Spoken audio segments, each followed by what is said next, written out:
Yeah, welcome into the Friday edition. Robby and Rexrode, 102.5 The Game, live from our Busy Bee Plumbing, Heating, and Air Conditioning Game Nashville studios. Home with the $99 yearly Beehive membership, where the buzz is always about great service. Robbie Stanley, Ian Safar, Joe Rexrode will be along here in just a couple of minutes. And boy, do we have a lot going on the program here today. Eric Cain from Volquest will be with us at 7:30. It is a massive game between Tennessee and Alabama coming up tomorrow. Turron Davenport, his weekly visit at 8 o'clock. Pigskin Pick'em coming up at 8:30. And we will get into, obviously, the Titans and the Patriots and a huge game between LSU and Vanderbilt as well. So we got a whole lot going on around here this weekend. Ian Safar, good morning. How are you? What's going on? Good morning, Robert. I am good. How are you today? Doing good. Doing good. Got to watch some sports last night. Yeah. How about Joe Flacco? Turning the clock bowl, back huh? last night in the old man bowl and just balling out there. I mean, Flacco's got to be thrilled to be away from the Browns in that situation. For sure. And at the moment, he's throwing the ball to Jamar Chase, which I saw last night. And T. Higgins. So Jamar Chase had 16 catches for 161 yards and a touchdown last night on 23 targets.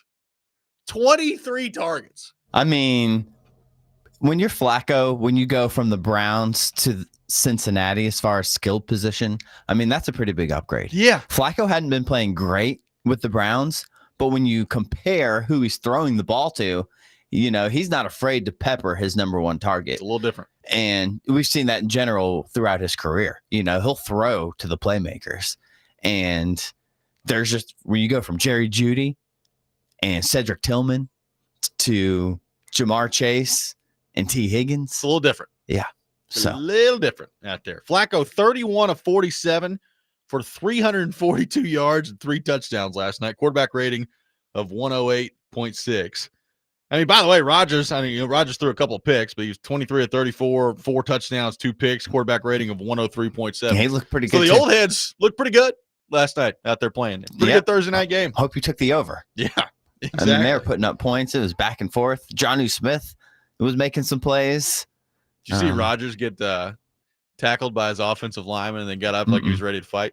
No, I missed that. And he threw a touchdown pass and was hopping off the field, got tackled from behind by his old lineman, and got up and was like literally punching the guy. Okay, He's like, I'm going to kill you. Don't tackle me. I watched the Purds back. Yep. The Purds are back. That was not a good one. They blew that game pretty hardcore. So I watched that. And then I'm still on my Amazon pause. Oh, yeah. So I'm still audio only. So I listened to the second half of the football game. Okay. I didn't watch, but yeah. So, yeah, not great from the Preds, though. That was disappointing. There are certain times that you get a point and you feel pretty good about it. You're like, okay. I mean, watch, you're all 3-1 heading into the game. And if you tell somebody heading into the game that they were going to get a point, you probably take it, given the situation. And then you watch the gameplay and you're like, no, I would not take it. Like, that needs to be 2. Like, you're up by a goal with 19 seconds left. And, like, you know, I don't blame Marchessault necessarily because he's trying to score and put it in the empty net. But his shot gets blocked by Lane Hudson. He makes an incredible play, get the puck up to Caulfield. Quick transition. And Caulfield, just a beautiful shot, ties it, and then they win it in overtime with like 3 seconds left. So, like, I mean, hindsight's 20/20, obviously, but if you're Marchessault on that play, like if you just dump the puck in the corner, you win the game, right? Like the game's over. Like they're not going to go back kill the time like that and transition the way that they did. So that was as Alex Doherty put it, that was a very last year Preds looking loss that they had last night, which is not what you want. Good way to put it. Yeah. That is not what you want from the Nashville Predators. So, I mean, they're 2-1-2. It's not a bad start.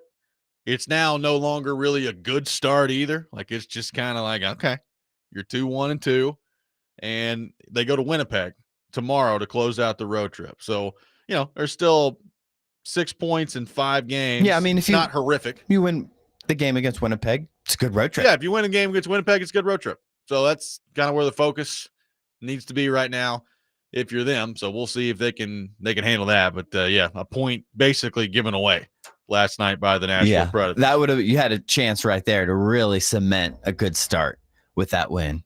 But hey, It's a chance for a quick rebound on Saturday.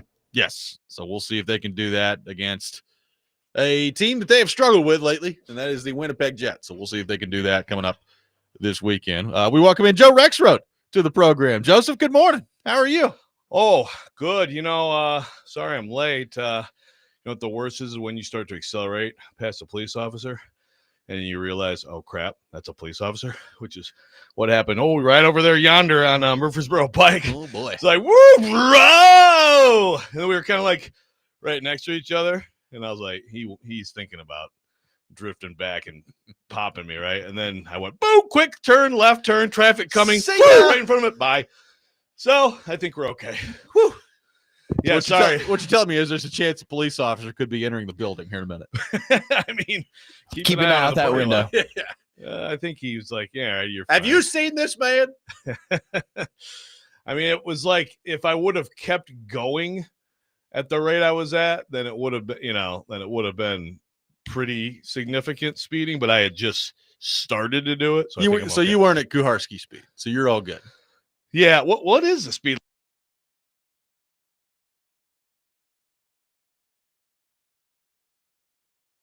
limit? And was right to his left, and then I'm like, ah! Yeah, that's so. I mean, I was gonna hit 60 quick. Yeah. At 70 wasn't too far away.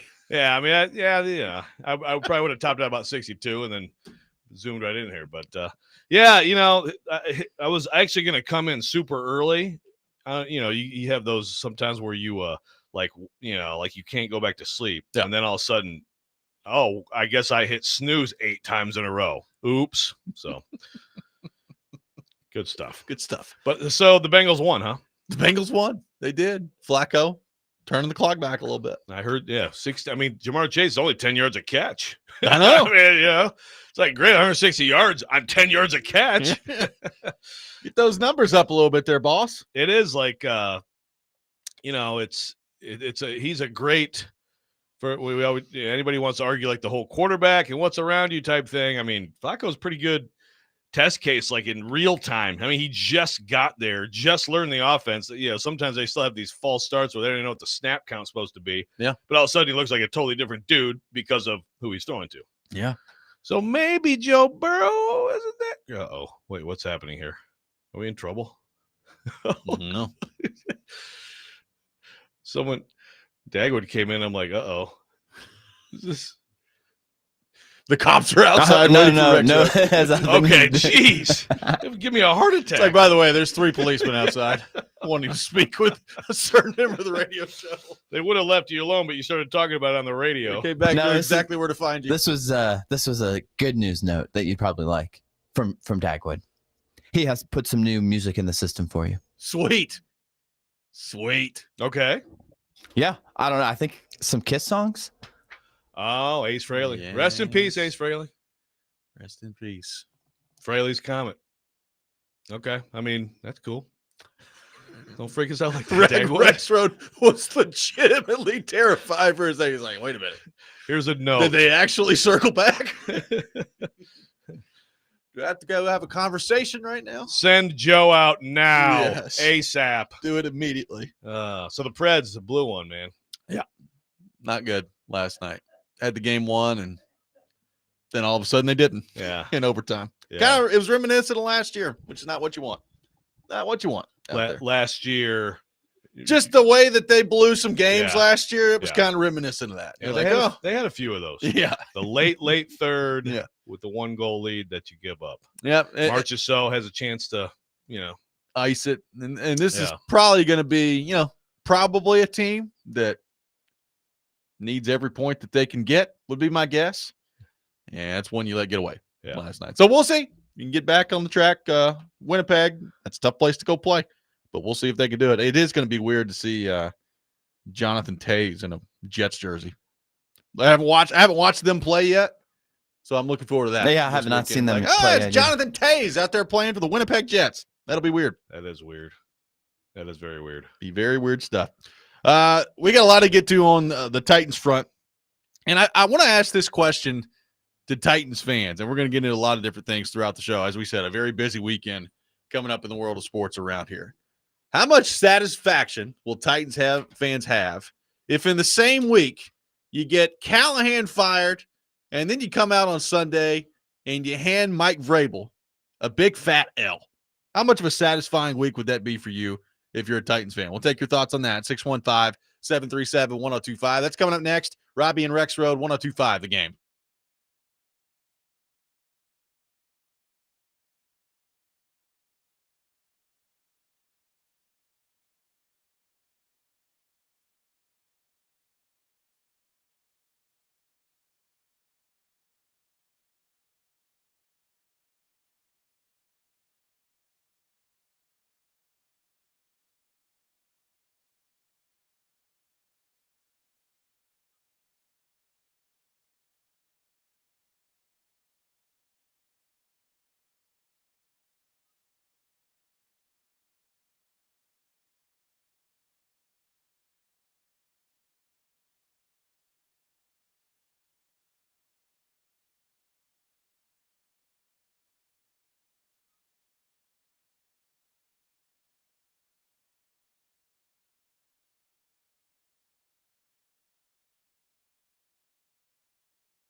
Welcome back in, Robby and Rexrode, 1025 The Game. Robby Stanley, Joe Rexrode, Ian Safar here with you on this Friday morning.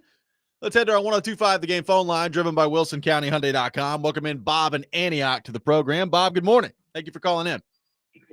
You're welcome. And actually, this morning I'm in Montreal. I went to the Oh. Predators Montreal game last night. That's a great place to go to a game. I don't know if you've ever been there, but it's terrific. My question is, Saros is playing out of his mind, but it looked to me last night, and it seemed to me all year so far, that he's really masking a lot of defensive shortcomings. I'm still worried about their defense. I was wondering how you guys felt about that. Yeah, thank you, Bob, and glad you had a good time up there in Montreal. I would say this. Saros looks very good to begin the year. Overall, as a team, I don't think they look that good. Like, defensively, I actually think they look better than they did last year. Like, they're not some just absolute blown open hole out there like they were last year at times. So I think they've made some progress defensively, and we'll see what they look like when Haig is in there. And I don't think he's that far away. But Saros is playing great to begin the year. There's no doubt about that. Overall, they just don't look very dangerous. And Stamkos kind of talked about that last night. He's like, when you got a chance to put teams away, like you gotta put teams away. And offensively, they just don't look very good. Like they just don't look like a good team offensively right now. Power play is a big part of that, but they don't look very dangerous. Very early. It just seems like they're gonna have to. Well, they're gonna have to win like some of those Barry Trotz teams, right? I mean, yeah. So, but I mean, if you can do that, it's a much more enjoyable year than last year. Yes. You hang in there, right? Yes. Be competitive, and probably have to win a decent amount of 2-1, 3-2 games. And look, it's been a week. They've been playing hockey for 1 week. Yeah. Okay. So there's still a long way to go here.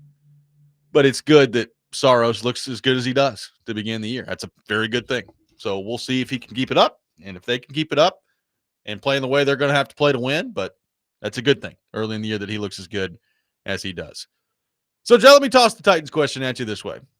It's been an interesting week around here. A lot of Titans fans clamoring for Callahan to be fired, and they got it. And now Vrabel's coming in. And we talked about this the other day, and I heard from some people last night on Twitter. Like, there are still some Titans fans that view this and say, yeah, I really want Vrabel to come in here and absolutely destroy us to embarrass Amy Adams Strunk. There are some of those Titans fans that feel that way. And to not give her any encouragement that anything she's doing is good. Right. And I've also seen, like, I don't want Mike McCoy as the head coach, so I don't want Mike McCoy to start winning games. So there's a lot of layers to all this. And then I've heard from some Titans fans that are like, all these people are idiots. It's the Titans. It's your team. Go root for them to win. So there's a wide range of opinions on all of this. My question for Titans fans, like, if you're one of those fans out there, you know, that you get the Callahan firing, and then let's say the Titans go out there and they do play well and they win the game on Sunday. How satisfactory will that be to get the Callahan firing and to immediately go out there and get a win against Vrabel in the same week? Or are most Titans fans looking at this like, yeah, don't really love our owner, don't really want her to get any satisfaction, don't really want to screw up the draft pick, and don't want Mike McCoy to be the interim or to be the head coach moving forward. So let's not do that. It's a very interesting kind of situation this fan base is in heading into this game based on what I've seen from some of our reactions. Yeah, I'd love to know what the actual split on that is. I think it's legitimately a big group on all of both sides of that. I think maybe it has something to do with how you feel about Mike Vrabel. Like, there's people who are like, I'm glad they fired him. And maybe less so now, but certainly when he got fired, it was not like the entire fan base was screaming and crying about it, right? Some were. And I sided more with people like, yeah, I just don't think it's a good move, you know, and he's going to get scooped up. And obviously he spent the year in Cleveland, but he got scooped up and he's a good coach. I think people who were angry about that firing and think he's good and think they screwed it up, I think they're more likely to be like, come in here and kick our ass, Vrabel, you know? And people who are like, you guys are overrating Vrabel a little bit, which I think that's a fair conversation to have too. And I think some people can overstate what he's done. Yeah. And he's a very good coach. But I think people who are tend to like dislike him / think he was overrated and stuff like that, I think they're more like, I'd love to shut everybody up and beat Vrabel. So I think it probably splits that way on your feelings on Vrabel. But yeah, it's like, I mean, there's the Amy thing, there's the McCoy thing, there's also the number one pick thing. Yeah. And Like when your team is this bad, I can't blame a fan. Like, I think sometimes fans get too early into stuff like the number one pick and all that stuff. But like this particular team and this stretch this team's on, I can't blame a fan for like you are a Titans fan and you must root for the Titans. No, I don't. You know what? They've screwed you so much with their awfulness. You can do whatever you want. Well, and they're just so bad. Like everybody sees how far away they are that you start to look ahead and you're like, well, this is just gonna, Kuharski's talked about this a couple times. This still doesn't feel like a one-off season fix, right? Like they got a lot of holes. So it's like, well, if they got this many holes, we might as well put ourselves in a good enough position to try to address as many of them as possible. Like, I don't blame Titans fans for feeling that way at all. Look, on the Vrabel front, like you said, pretty clear on this show. Thought it was a mistake to fire Vrabel, and I think it's probably playing out that way. I do think people go too far the other way, too. Like, there's some people that are like, Vrabel's one of the handful of best coaches in the league. It's like, well, is he? Like, I think he's a good coach. Is he like a top 5 coach in the NFL? I'm not willing to go there yet. Like, there's still some work that he's got to demonstrate here. Now, the one thing that's really interesting here, because one of the big criticisms of Vrabel at the end, and one thing that a lot of people who wanted Vrabel gone used against him was, well, the guy can't develop a quarterback. Like the guy he's not the guy you want if you're developing a quarterback. And it's like, well, does he have an inability to develop a quarterback, or does he just not have good quarterback play at the end of this here? Like, Tannehill is its own thing. He came in, he didn't have to develop Tannehill. Like Tannehill was an established player, but he got like 9 games with Will Levis. And that all of a sudden we determined he couldn't develop a quarterback at that front. And now Drake May, I don't know if you noticed it, looks pretty good out there. It looked like Vrabel's some big hindrance to Drake May. Yeah. And the Mariota thing, I mean, Vrabel's first year, Mariota misses the win and in game with his neck thing. That was year 5 for Marcus, too. Yeah. So I don't think that there's any. I mean, the only argument for that is he's not a quarterback developer, right? Right. Like, that's not what he does. But again, ask Dan Quinn, ask the Commanders and Jaden Daniels if Dan Quinn is hindering him. I mean, if you have good people that you hire, then you should be fine there. So, yeah, I think that one's silly. Quickly the text on DrivenByWilson.com 615-737-1025. Jonathan says, I'd rather see Chad Brinker fired than have a win this weekend. Skyler says, fart the Titans. I hope Vrabel takes his belt off and whoops the team's ass and then flips Amy Adams off while walking off the field. So there's a fair amount of points. Like Matthew and Jordan, the New England Vrabels by 50 over the two-tone trash cans, and I'm a Titans fan. Okay, I need to hear. That's what I'm saying. Like, this fan base. I need to hear some people who are like, yes, split. kill Vrabel. Yeah. I'm not. I mean, Laverne on the YouTube chat says, my stepdad's sister and I will be selling our tickets the rest of the season. It's a lost year. We've been season ticket holders since 2000. So, yeah, again, all thing. these. What's a crowd going to look like on Sunday? Well, yeah, it's going to be. The Patriots fans are excited. I mean, Patriots fans have not been this excited in a while, right? Like, I mean, the Brady era ended with the Titans, sticking it to them in Foxborough and Logan Ryan getting a pick 6 on Brady and walking in the end zone. I mean, since then, they've had, they had a little bit of hope with Mac Jones, right? As a rookie, there was some hope. He almost beat Brady in that one game, but I think they're as excited and mobilized as a fan base as they've been in like 5 years. I think they're going to be absolutely dominant in that place. So it's like, Vrabel will be, to me, cheered loudly, but I think you won't be able to tell if it's like Patriots or Titans fans. There'll be more Patriots fans than Titans fans. Yeah. No, I'm really interested to see what the crowd is going to look like because, again, you fired the coach this week, but it's also, okay, you fired the coach, and now you look at the schedule and like, oh, good, 11 games left of an interim operation with a team we all know is not very good. So what's that going to look like? And by the way, like I'm looking at the forecast, 65 degrees with a 67% chance of rain on Sunday too. So we'll see what that looks like. Could be a special set of circumstances. Watch out for, so that's a deterrent for people. But if you're a Patriots fan who's either come to town or even this is your chance to see your team and you live around here, you're still going to go. So the Patriots fans are going to show up in that stuff. I can't blame a Titans fan, who doesn't want to. Texture says, if Mike McCoy does a good job and the Titans show improvement, why wouldn't you want him to be the coach? Well, because you want a better coach. Yeah, I mean, you can. I'm not saying that if they show improvement, you can't consider Mike McCoy. But as Kuharski said, you got the entire world open to you right now to go get a head coach. Like, if you're a Titans fan, I guarantee you there are a very, very small number of Titans fans that we sit here right now that are like, well, yeah, Mike McCoy, he ought to be our next coach. Like, we'll see. Look, the Titans have been, in my opinion, so poorly coached, along with a terrible roster, which is why they've been as bad as they've been, that I wouldn't be surprised if they do show some improvement moving forward here, right? I wouldn't be surprised if the quarterback plays a little bit better now that they've made this coaching move. But, I mean, the question you got to ask yourself is, I mean, how much better they're going to have to play for you to be like, oh, yeah, Mike McCoy is our guy that we're going to give this job to. Yeah, it'd have to be awfully impressive, man. It'd have to be, I don't know about night and day, but it'd have to be a vast difference. I know Malarkey got it 10 years ago, just going 2-7, but it's hard for me to get there at this point. Robert says, I hope Vrabel comes in here and curb stomps the Titans. Amy has to get away from making decisions for this team. That is the overwhelming sentiment right now. But there's got to be some of you who hate Vrabel, right? Who want him to lose. I mean we're not hearing from any of them right come now. Come on. Where's the Vrabel haters? Probably not. Well, this is text says Vrabel's a fine coach, but he mostly hired bad to mediocre assistants and coordinators. His insistence to keep his guys who were not good as all is why he was shown the door. Yeah, I mean, look, again, there's fair criticism of Vrabel. I mean, I think some people. I saw this thing, like this Todd Downing thing. Somebody who covers the Patriots like, Todd Downey's going to be, and then of course Stilly's like, So, but there's a middle ground. Like some people here seriously think that like Todd Downing, and I know the plane from Green Bay and all that stuff, like that was the night it all was a rough one.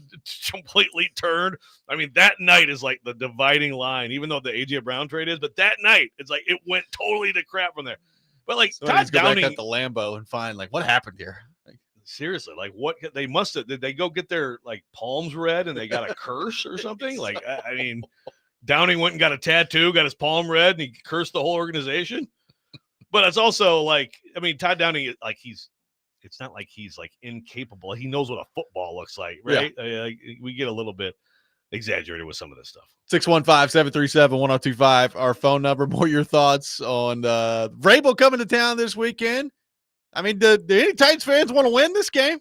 Let's hear from you. 615-737-1025, our phone number. Robby and Rexrode, 1025 The Game.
Chase and Big Joe will be broadcasting live at the all-new Circus Sportsbook Kentucky and the Mint Gaming Hall this Monday prior to the Monday Night Football games. Monday night matchups are the Bucs taking on the Lions and the Texans taking on the Seahawks. Because thank God we have 2 Monday night games. So this is this is the actual doubleheader model, though. Yeah. That's another thing they do. They do the thing where they like start one an hour later, but this is like the 6 o'clock and the 9 o'clock. I mean, I guess like I prefer that. I guess like better than both of them going at the same time. Yeah, 6 straight hours of football, I suppose. I mean, it's like ESPN looking around. It's like, well, it's the Titans and the Dolphins. Do we have to put them on Monday Night Football? Well, let's throw somebody else up at the same time. But it's like, so that's 10 Eastern. Like Yeah. you're starting a game. Okay, I don't know. Listen, I mean, the text line. If the text line is representative of the fan base, then it is not good for the Titans. It's a bit of a landslide. Of course, yeah. Here we go. Dustin from Hopkinsville. I want more than anything for Vrabel to wax that bottom Sunday. I want that more than I want Cam Ward to develop into Mahomes. She's a terrible owner. Even when it gets better, she implodes it. It's a reoccurring cycle. Super Bowl we were in, it was under her dad. She's lucky with Vrabel and tinkled it away. I mean, there is a I need some people who can counter this, you know. I want it more than I want Cam Ward to be good. Okay, Samantha says I know. I want this more than I want to breathe oxygen, okay? I will suffocate if we can have Vrabel kick my butt in the process. Samantha says I like Vrabel, didn't want him to get fired, but I still always hope my Titans win. Okay, there we go. There's got to be. Thank you, Samantha. There's got to be some more people. Yeah, Matthew from Jolton. I want Vrabel to come in and embarrass this organization from top to bottom. Liam McLeod is checked out in this franchise I've ever been. I really don't care much right now for Lillard. Let me try that again. Said. I really don't care much right now if we win or lose. At this point, a loss is better for us long term, but Vrabel's a jerk. So wiping that smirk off his face would be fine too. Yeah, I figured there'd be a little bit more of that. But I think that Titans fans, right now, what I'm getting is, oh, here we go. I like this one. David from Paris. I want the game to end in a tie just to piss everyone off. Watch all the haters on both sides head explode. Would be way more entertaining. There we go. I've already watched one of those this year. I don't want to watch another one. But for the most part, Robbie, Titans fans, do you have this ready, Ian? Titans fans. The Titans fans are Artie Fufkin from Palmer Records. And if you don't understand my reference, well, then you didn't do your homework assignment. Do me a favor. Just kick my ass, okay? Kick this ass for a man, that's all. Kick my ass. No. Enjoy. Come on. I'm not asking, I'm telling with this. Kick my ass. Thank you, Artie Fufkin, Polymer Records. And if you do get that reference, you're welcome, because that was Paul Schaefer playing Artie Fufkin for Polymer Records in the amazing movie that we all should see. I bet you haven't seen it yet, Robbie. Nope. Spinal Tap. This is Spinal Tap. They had a bad You crowd. seen the second one? No, I know. No. If it's still at whatchamacallit, I've been meaning to go to. That's like a month ago. I know, but I know. I'll get there. But Artie Fufkin from Polymer Records, they didn't have a good crowd at the show. So he's like, guys, kick my ass. Yeah. And this is what Titans fans are saying. I'm not asking, I'm telling Vrabel. Kick our ass. I think we need more Titans fans fired up about the opportunity to beat Vrabel. That's what we need. Here's one. I hate Vrabel. I want to see that egotistical smirk wiped off his face. I want him stress smoking at halftime. There we go. We can lose every single game the rest of the season if the football gods give us this one win. I figured there'd be some more of that. Okay, good. I mean, we've got a mix of ideas. Okay, here. all right. It's an interesting either or. It really is. I get both sides. It is a very interesting either or. So speaking of interesting, I'm reading a topic that you've put on our little show plan here, which is a very extensive show plan that we always have every show, which is why we do our pre-show meetings all throughout the hours of the night. Yeah. And you've thrown out the idea, now that the Callahan firing has happened, is this going to impact Vanderbilt or Tennessee? And people may hear that and say, what do you mean Brian Callahan, the firing impacting Vanderbilt and Tennessee? What does that mean? Where are you going with this one, Rexrode? Because I'm very intrigued. Oh, no, I'm sorry. Yeah, I wrote that wrong. I'm not saying the Callahan affects it. I'm saying because Callahan blew up this topic from 3 days ago. Okay. Now, that would be a hell of a topic. That's what I thought you were saying. Whoa. I was like, wait a minute. Galaxy brain over How here. did this happen? Are you planning on Callahan joining Clark Lee's staff? I did hear, by the way, I heard Clark on with DVD, and it was obviously, he's upset for his friend. That I think you brought up that idea the other day. Maybe same city. I mean, why not? Like if you're Clark Lee, why not say, hey man, you want to? I mean, you have kids in school. Like you're not gonna pick up right now and leave, right? Yeah. Why not pop over here and whatever? They don't have to pay him anything, right? Probably no, he's getting paid well. Getting paid well. So I would expect to see maybe Saturday. I'm gonna look out there. I'm gonna get my binoculars from the press box and see if I can see. It's like, wow, Brian Callahan's coaching the quarter. He's coaching Diego Pavia out there. Vanderbilt fans like, no, stay away, Brian. Could happen. That could. Let's head to our phone line. Welcome in David to the program. David, good morning. Thank you for calling in. Morning, gentlemen. How are y'all doing? Doing good. Good.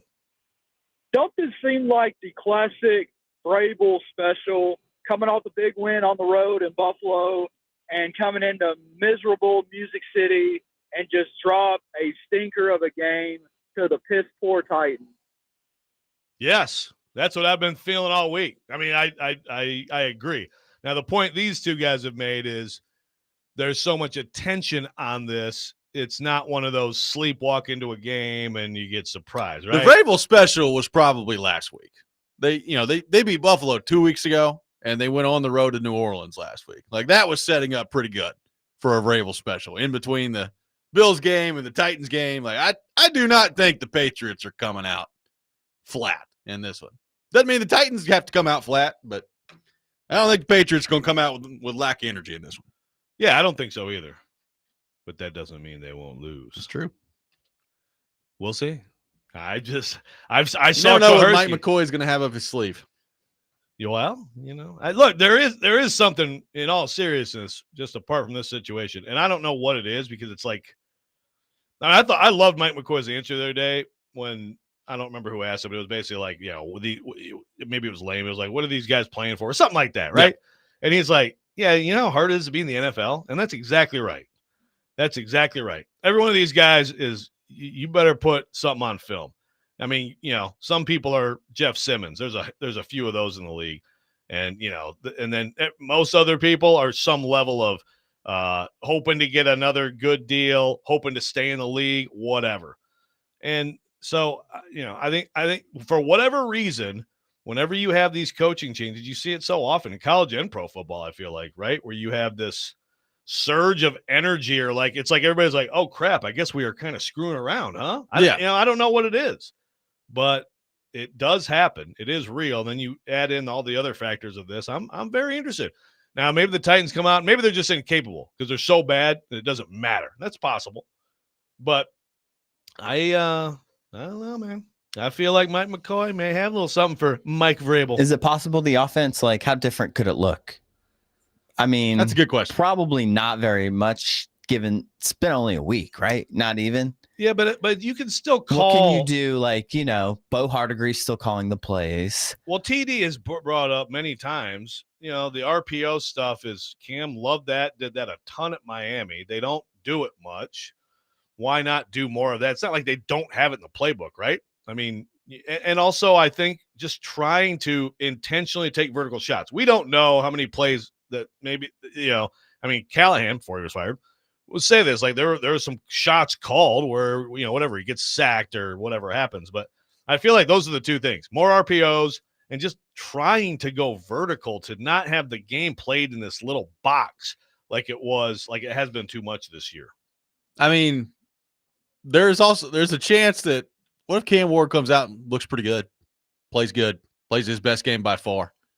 I mean, the conversation on Monday is going to be, well, I got rid of Brian Callahan. Now Cam Ward's freed up. He's ready to go. Like, that's what the conversation is going to be. Sure. I tend to lean more towards, like, how capable is this offense right now with what they've got? Ridley, who knows what that's going to look like on Sunday? Is he going to be able to play?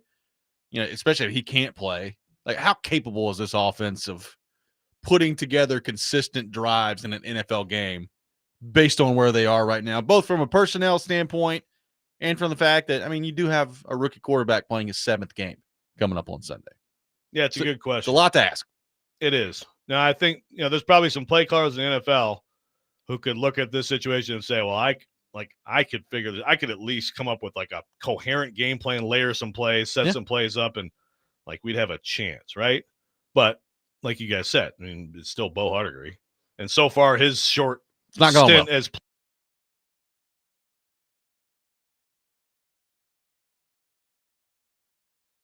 plays impressive than Callahan. Yeah. Or 615 right in there. 737 1025, our phone number, 615 737 1025. A lot more of your thoughts to get to on the Titans front. We'll get into the Vanderbilt and Tennessee front coming up in the next few minutes as well. Robby and Rexrode, 1025, the game.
If you're heading to Nissan Stadium for the Titans game on Sunday, stop by John Bon Jovi's before and pregame with 102.5 The Game.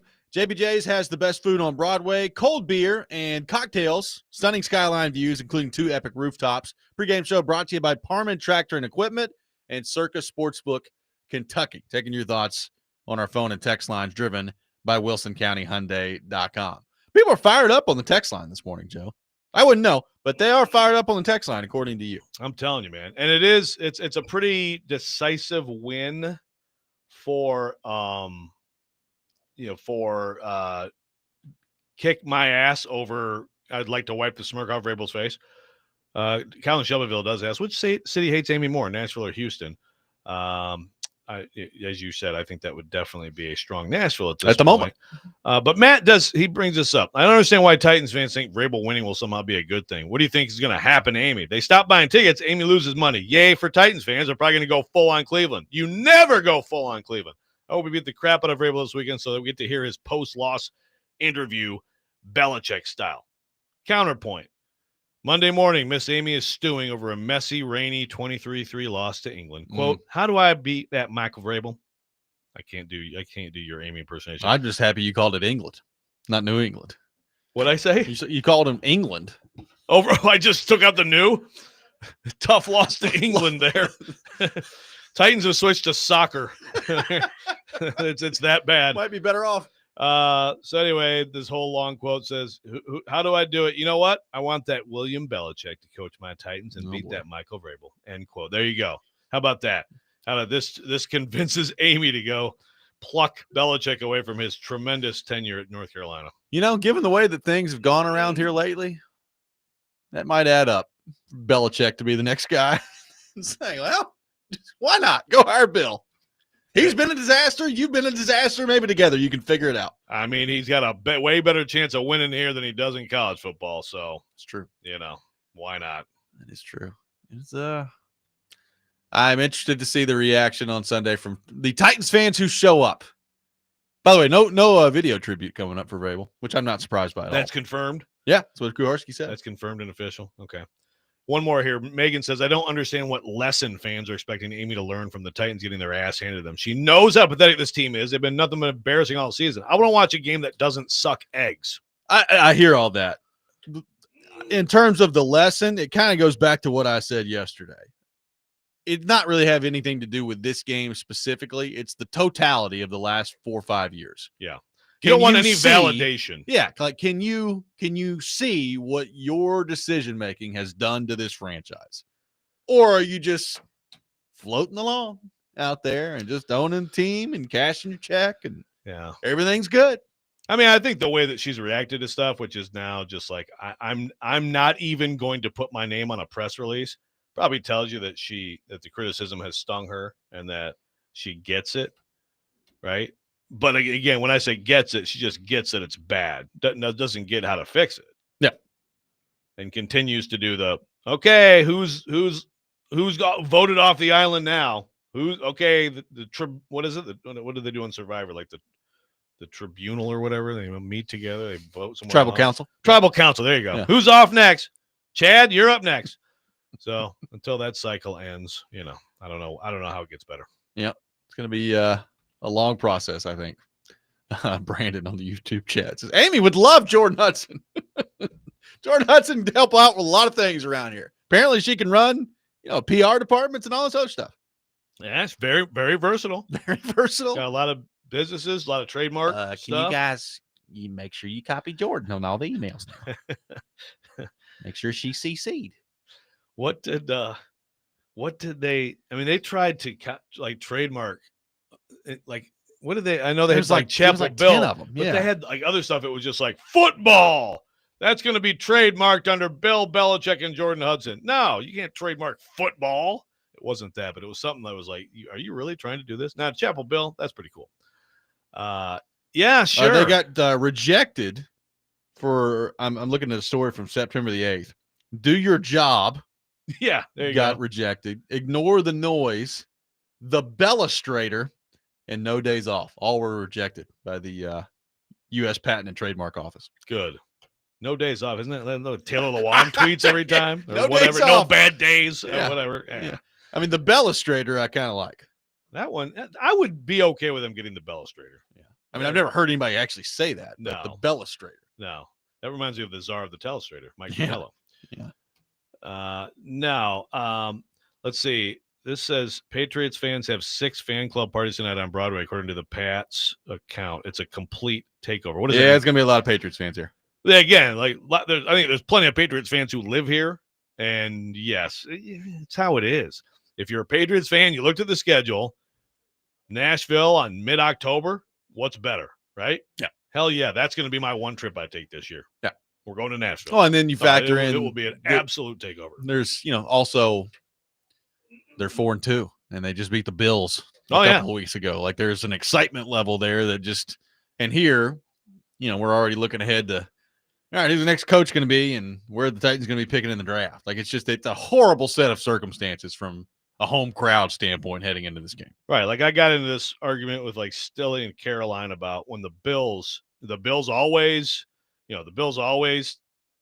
have a huge traveling contingent and, guard your plastic tables. They did not at all for any. I can't believe anybody would suggest this. It's so ridiculous. They did not have more fans than the Titans fans that Monday night game. They did not. But they had a good 35% of the stadium, which is a huge amount of people. Yeah. I mean, they had 20,000 plus people in there. This is going to be at least that many. And then the Titans fans, I'm looking at get-in price here for, let's see, 2 tickets for this game. Yeah. I mean, the uppers are right now, they're $30. Yeah. So hey, if you want to go to the game. Well, that's the thing is, to your point on the even Patriots fans, it's like some of them planned it and all that stuff, but they're now, I bet this is one of those, you can do a last minute trip and we can get tickets for nothing, Right. And I just feel like it's going to be way more Patriots fans deciding to do that than Titans fans.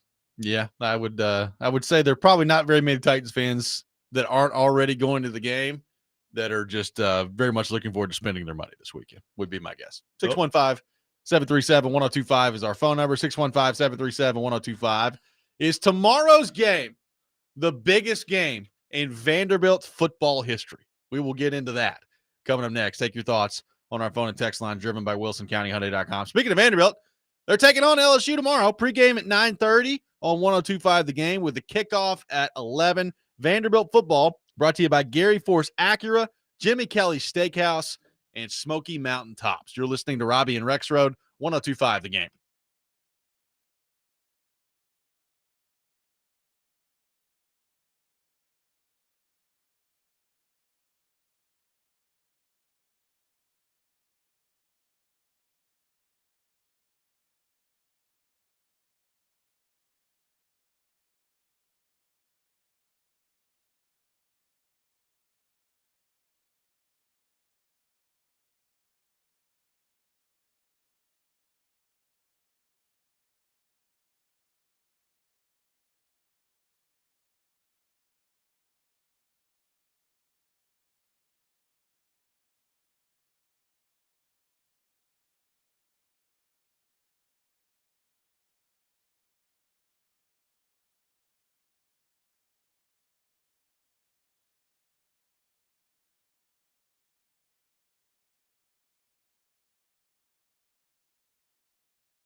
Hour 2, Robby and Rexrode, 102.5 The Game. Robby Stanley, Joe Rexrode, Ian Safar here with you on this Friday morning, live from our Busy Bee Plumbing, Heating, and Air Conditioning Game Nashville studios, home of the $99 yearly Beehive membership, where the buzz is always about great service.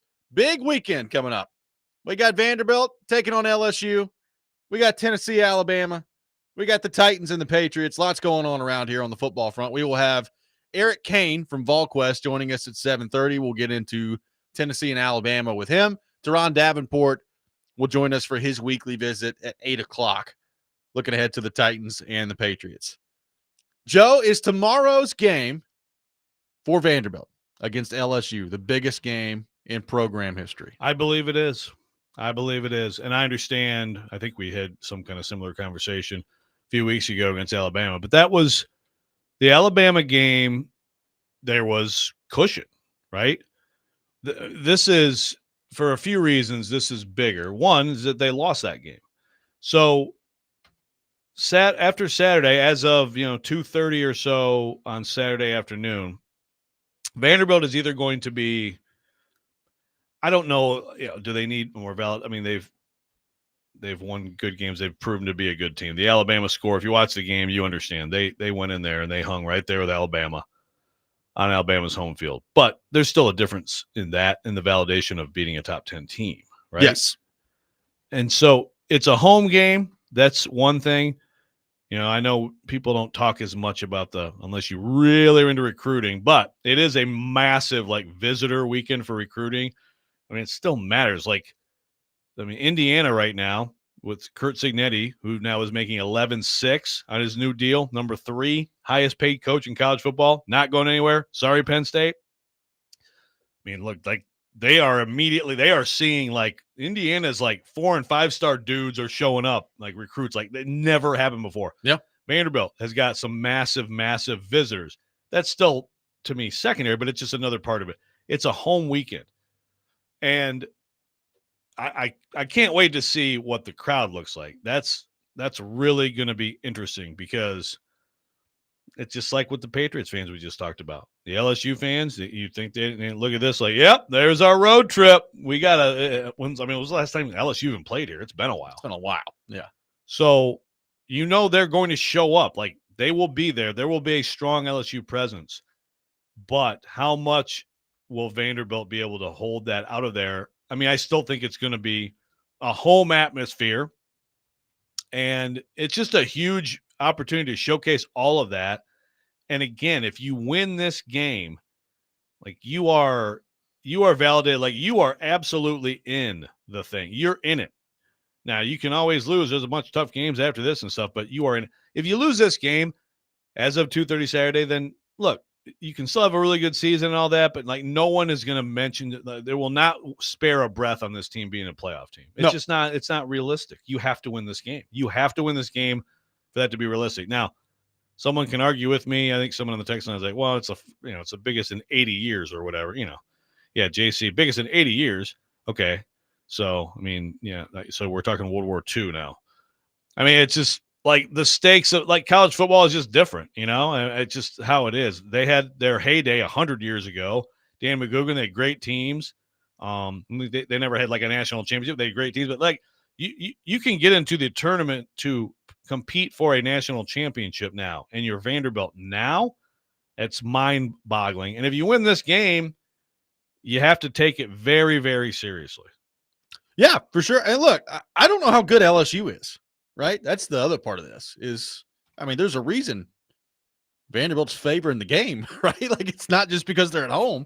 LSU, you look at them and it's they got dudes all over the roster. They got a quarterback that before the season, everybody thought was going to be in the mix for being the number 1 quarterback taken in the draft. And they just haven't looked all that good, especially offensively this year. They've scored They scored 56 points against Southeast Louisiana. And other than that, it's been 17 against Clemson, 23 against Louisiana Tech, 20 against Florida, 19 Ole Miss, 20 South Carolina. They hadn't been very good offensively. So, defensively, they look like they're much improved from where they were, because where they were was horrific. They're very good under LSU. but offensively, they've been bad all year. So what's that going to mean for this game tomorrow? I have no idea how good LSU is. Yeah. They don't look very good offensively. Right. And I do. I think they may be a little bit of a fraud, just because of the offense. But I still think that Garrett Nussmeier, he's made some mistakes, and sometimes I think he just gets outside himself a little bit. I still think he's as viable as like the number one pick in this next draft as any quarterback out there. I mean, maybe Mendoza from Indiana. Who knows? I mean, Carson Beck is helping himself a lot, but I still think that he has all the elements to be that guy. So also, Jason Goodlettsville points out, well, if they beat LSU, that sets up the next biggest game ever in a row. And yes, I understand that, but like Missouri, Auburn, but LSU is still different. I mean, LSU is that's a red letter program, the SEC. That's a national championship program. I mean, Vanderbilt, Cole Kubick tweeted this out. Vanderbilt has played 77 games against top 10 opponents since 1978. This is the first time they're going to be favored. Yeah. It's the first time they're favored against LSU since 1948. It's like, again, we were kind of stunned by that. And you do wonder if like all the talk of that ends up being not great for them, not that LSU has any excuse at all for overlooking this game or leaning on old tropes about Vanderbilt football, but I'm just saying maybe it hurts them. I mean, first time against LSU since 48, first time against the top 10 team. I guess at least since 78, right? Were they even favored in 78 against top 10? I'm not even clear on that. But like, again, this is just, they're never favored against SEC teams. I think this is 51 games in a row since they've been favored over an SEC team. I mean, it's like, this is just totally different territory. And so because it's at home, again, I just think that's a huge, huge deal. Can you win a game at home with all the recruits there, with a packed house, with, I think, more of a home crowd? I expect a big LSU crowd too. ABC feature game, these things don't happen to Vanderbilt. And if you win that, again, they could always lose one of these games coming up, and then it goes. But if you win that, now everyone has to take you seriously as a team that can get in the tournament. By the way, what a triple header for ABC tomorrow. All on ABC. LSU, Vanderbilt at 11. Ole Miss, Georgia at 2:30. Tennessee, Alabama at 6:30. Oh. That's a pretty good trio for ABC. Well, it is, and when you bring that up, and Awful Announcing did a good story on this, but the SEC is kicking the crap out of the Big Ten in the ratings right now. Yeah, CBS has got to feel like absolute morons. Yeah. Well, and one of the things is, the SEC has it's all together. That's part of ratings. It's like if you have it all on the same channel, and you build momentum, you kind of keep people there. You keep bars there, right? Yeah.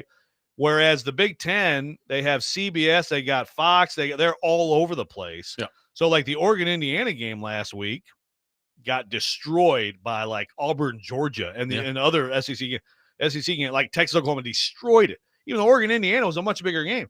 Some of that is because people still are like, Indiana football? Really? Yeah. You want to watch Indiana football? But no, the SEC has got it rolling with their TV situation. That's a great triple header. That's a fantastic. That's a fantastic triple. And again, we're saying that seriously, and part of the triple header is Vanderbilt football. Exactly. So it's huge. I mean, I can't wait for the game, and just to see the place and what it looks like, because that's part of it too. You lose a heartbreaker or lose a close game. It's again, the trajectory of the season is back to, okay, let's see how good of a season you can have, and it's still a really good season for Vanderbilt football. But it's still I think that atmosphere can sell itself. And again, they're trying to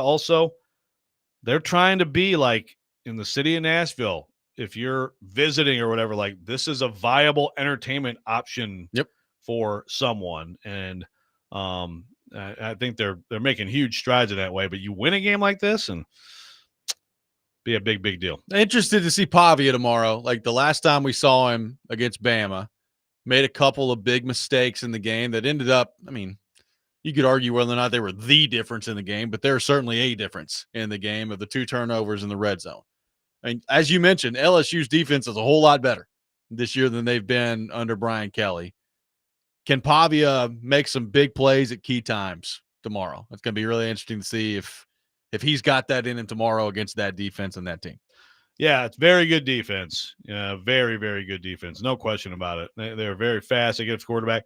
Obviously, this scheme is a little different than some of what they've been seeing, and you hope that if you're Vanderbilt, you hope that keeps him off balance a little bit. But, yeah, he's going to have to be – I think you have to get the ball out fast when it is like straight drop back stuff, and they're going to move him around a lot, and they got to find a way with what they do to run the ball and keep the ball some. I mean, it's going to be a really tough matchup for them.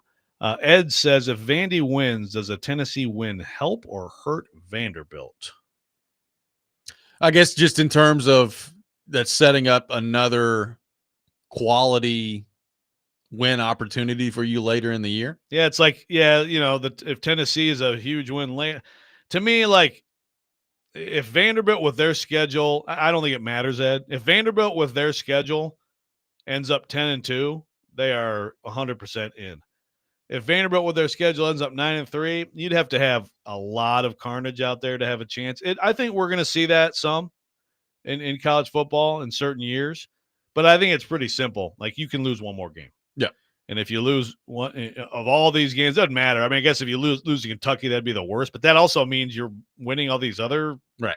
I mean, after watching Texas last week, I mean, Arch looked good last week. Arch looked good, but their defense is like, they got dudes everywhere. Yeah. So that's a tough one on the road.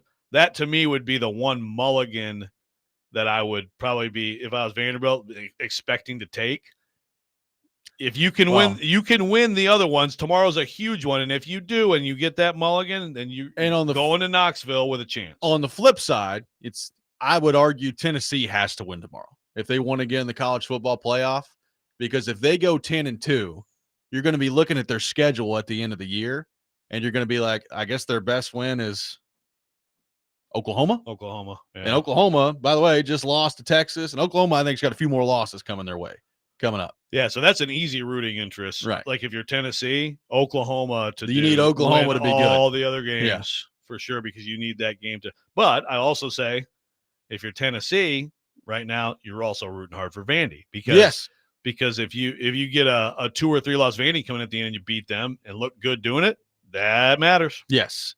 But Tennessee's clearest path to the college football playoff, beat Alabama tomorrow, and you're going to be in pretty good shape. Yeah, then you're going to be feeling real good about it. 615-737-1025, our phone number. I mean, looking at it, it is a great weekend of college football. It is a great week, not even just here locally, and it is here locally. Great weekend of college football. We'll take your thoughts on the Vanderbilt LSU matchup. Tennessee heading to Alabama to take on the Tide. We got Eric Cain coming up at 7:30. All that ahead. Robby and Rexrode, 102.5 The Game.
Welcome back in, Robby and Rexrode, 102.5 The Game. This Sunday, the NFL Game of the Week, the Commanders taking on the Cowboys at 3:25 on 94.9 The Fan. NFL Game of the Week presented by Circa Sportsbook Kentucky and Macero in 12 South. Big college football weekend coming up around here. Vanderbilt taking on LSU, Tennessee taking on Alabama. Eric Cain from Volquest will join us here in just a few minutes at 7:30 to look ahead to the Vols and Alabama coming up. If Vanderbilt gets this win, number one, by the way, and I know that Vanderbilt fans don't care about this at the moment, but you would be bowl eligible at that time. I mean, there's win number 6. That's what we were talking about in the year. Like this schedule, man, a bowl would be good. That'd be a good job. Well, if you win tomorrow, you've done it, and you're 6-1 at that point. That is secondary at the moment, but it is kind of amazing to think back at I think the preseason win total over under for Vanderbilt was 4.5, and here they are. I mean, they're maybe going to get 6 wins by mid-October. Yeah, and they're going to get. I'll be surprised if they don't get to 8. I think 8's a good. Yeah, they could end up with like 7, right? But I think they're going to get to 8, and who knows? I'm not even going to put a cap on them. I do have this question. If you have this answer, Robby, you go ahead and spit it out. What if Tennessee wins tomorrow? Then Bama, Georgia, and Tennessee win out. Then LSU hands A&M their only loss. Who goes to the SEC championship? I mean, come on. Math is not part of this. That's 4 eligible teams. I don't know. It's all the tiebreakers, man. Yeah, I don't it's know. a lot. But I promise Formula. you, some of those teams and that would be like, I mean, depending on like the safeness of certain teams, be like, you know what? You can send them to Atlanta. We'll rest up a little bit. Ole Miss, that is a biggie at Georgia. I'm very intrigued by Ole Miss. The way those teams have both looked, although Ole Miss hasn't been consistent either, but I could totally see Ole Miss going in there and beating them. I wouldn't pick it, but I could see it. This feels like a Kirby kick his butt. Yeah, this feels like a classic Lane Kirby stomping. Yeah, okay, it does. Okay. Now I say that. I mean, Georgia. This is not the same Georgia. No, like they're good, but they're not. Their defense is not good. Like their defense is okay at best, and Gunnar Stockton can make some plays and they can run the ball, but it's not like it's some overwhelming Georgia. But I mean, it's Georgia at home. Georgia went 33 games in a row at home without losing, and then they lost to Alabama. I got doubts that they're going to lose 2 in a row at home. That's just me. I mean, Ole Miss has got at Georgia and at Oklahoma the next 2 weeks. So we're going to find out a whole lot about Ole Miss next couple of weeks here. Yeah, and Trinidad Chambliss. I mean, they messed around there. They messed around way too much at Washington State. So yeah, and look, I mean, Ole Miss, they got a 41-35 win against Arkansas prior to Sam Pittman being fired. Aided by a late Arkansas fumble. They beat, half decent Tulane team, 45-10. That's a good win. Mm-hmm. They beat LSU. But again, like LSU, I have no idea how good LSU is. Like LSU got shot up to begin the year because they beat Clemson on the road because everybody thought Clemson was good. Yeah. And we've come to find out that Clemson's not any good. So I have no idea how good this LSU team is. No, I agree. I mean, that's the thing. It's amazing to say it, but it's true. Like we're going to find out a lot about LSU tomorrow in this game against Vanderbilt. Yes. It's just things you're just not used to saying ever that we say now in this college football season, which is pretty fun. It's very fun. And on the other side, Tennessee and Alabama, it's a big Joey Aguilar game tomorrow. He's been, obviously fantastic to this point and has played better than anybody probably could have hoped this year. I mean, the offense in general has been good. You're walking into a hostile environment tomorrow against a quarterback on the other side who's playing as well as anybody in the country right now in Ty Simpson. Like he's a good player. So can Joey Aguilar make some big plays on the road in a hostile environment tomorrow to keep his team in the game? Like I was listening to AJ McCarron on his little podcast talk about this game, and he's nervous. Like he's like, I got all the respect in the world for Heupel. I think this offense is a big problem and all these things. I'm very interested to see how it goes. The line's 8.5. We're going to get into that. I think it's a really interesting line. Early in the week, it opened at 9.5, and then I think by like Monday afternoon, it had gotten down to 7.5. So the money was coming in heavy on Tennessee, and now it's gone back to 8.5. So it's kind of settled at 8.5 here. It's a very interesting line heading into this game. What makes you more nervous? The money's coming on Tennessee or the money's going away from Tennessee? It depends on what day it is. I would say on Tennessee. Makes me more nervous. Yeah, but see, when it's going away, then sometimes you're like, uh-oh, who got hurt or something, Yeah. right? It's interesting. I I mean, still look at the matchup for Tennessee's defense, particularly their secondary, and Alabama's going to score some points. They're going to get into I'll be very surprised if Alabama doesn't get into the mid-30s. Are we worried about Aguilar turnovers? I'm a little bit worried about him. I'm worried about like a bad pick at a well, bad if you time. have that, then you're not going to win this game. Yeah. I mean, I was going into the year, but I get less worried about him as we go, right? I mean, he's maybe one or two bad picks, but that's about it. Most of his turnovers so far have come basically off of the hands of Miles Kitselman, really. I mean, when you really look at it, it's been deflected up in the air by Miles Kitselman. Thanks, Miles. I mean, look, don't get me wrong. Some of them have been, high and hot, as I like to call them. Too high, and it's coming in fast. And that's how you get, tip balls and deflections and turnovers. So it's not like he has no role in those turnovers, but he hasn't thrown very many this year where it's just like, well, that was an egregious decision. No. Yeah. Not at all. So, but he's going to have to be very clean, obviously, tomorrow. With Tennessee's defense, to me, it's like, stop the run, first of all. Do not let them run at will. Stop by the the run. way, Jam Miller's going to play. So, and he's very good, but I this Tennessee defense, I think, has a better performance in it. And also, look, they do get after the passer. They do force turnovers. Ty Simpson can be vulnerable. Caden Proctor, he's this amazing athlete. He's going to go high in the draft. I'll give him the ball, that stuff. Also, like, he's not a perfect pass protector. Like, they've had some pass protection issues at times. Yeah. So that's, to me, is you got to make some, and that's kind of been the formula for Tennessee. You got to make some game-changing plays on defense, even if you're not consistently dominated. But don't get yourself consistently dominated and let them run and just do whatever they want. Well, and look, Tennessee has some good pass rushers. Josh Joseph's a really good player. Caleb Herring has come on this year as a pass rusher. But I saw James Foster point this out the other day.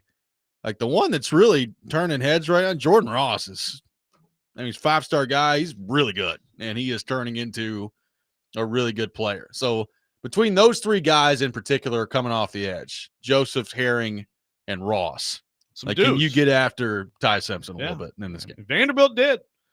Vanderbilt, spent, especially again, once they got the lead in the second half, and especially once Pavia threw that pick, they just were able to run the ball. Vanderbilt was tired. Yeah, but for 3/4 of that game, Vanderbilt up front was giving Bama enough trouble defensively, right? That's why it was a nip and tuck 1-score game. And Tennessee has more talent than Vanderbilt up front.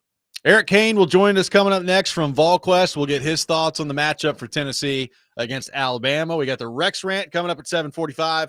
All that ahead. Robby and Rexrode, 102.5 The Game.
Welcome back in, Robby and Rexrode, 102.5 The Game. Robbie Stanley, Joe Rexrode, Ian Safar here with you on this Friday morning. Massive one tomorrow between Tennessee and Alabama. And to help us talk more about that, we head to our 102.5 The Game phone line, driven by WilsonCountyHyundai.com. Welcome in our buddy Eric Cain from Volquest.com and the Locked On Vols podcast. Eric, good morning. How are you? Doing well, man. Looking forward to a really, really fun, hopefully fun weekend of college football. Yeah, it's going to be awesome. Really just awesome games all across the board. So, Eric, let me start here with you.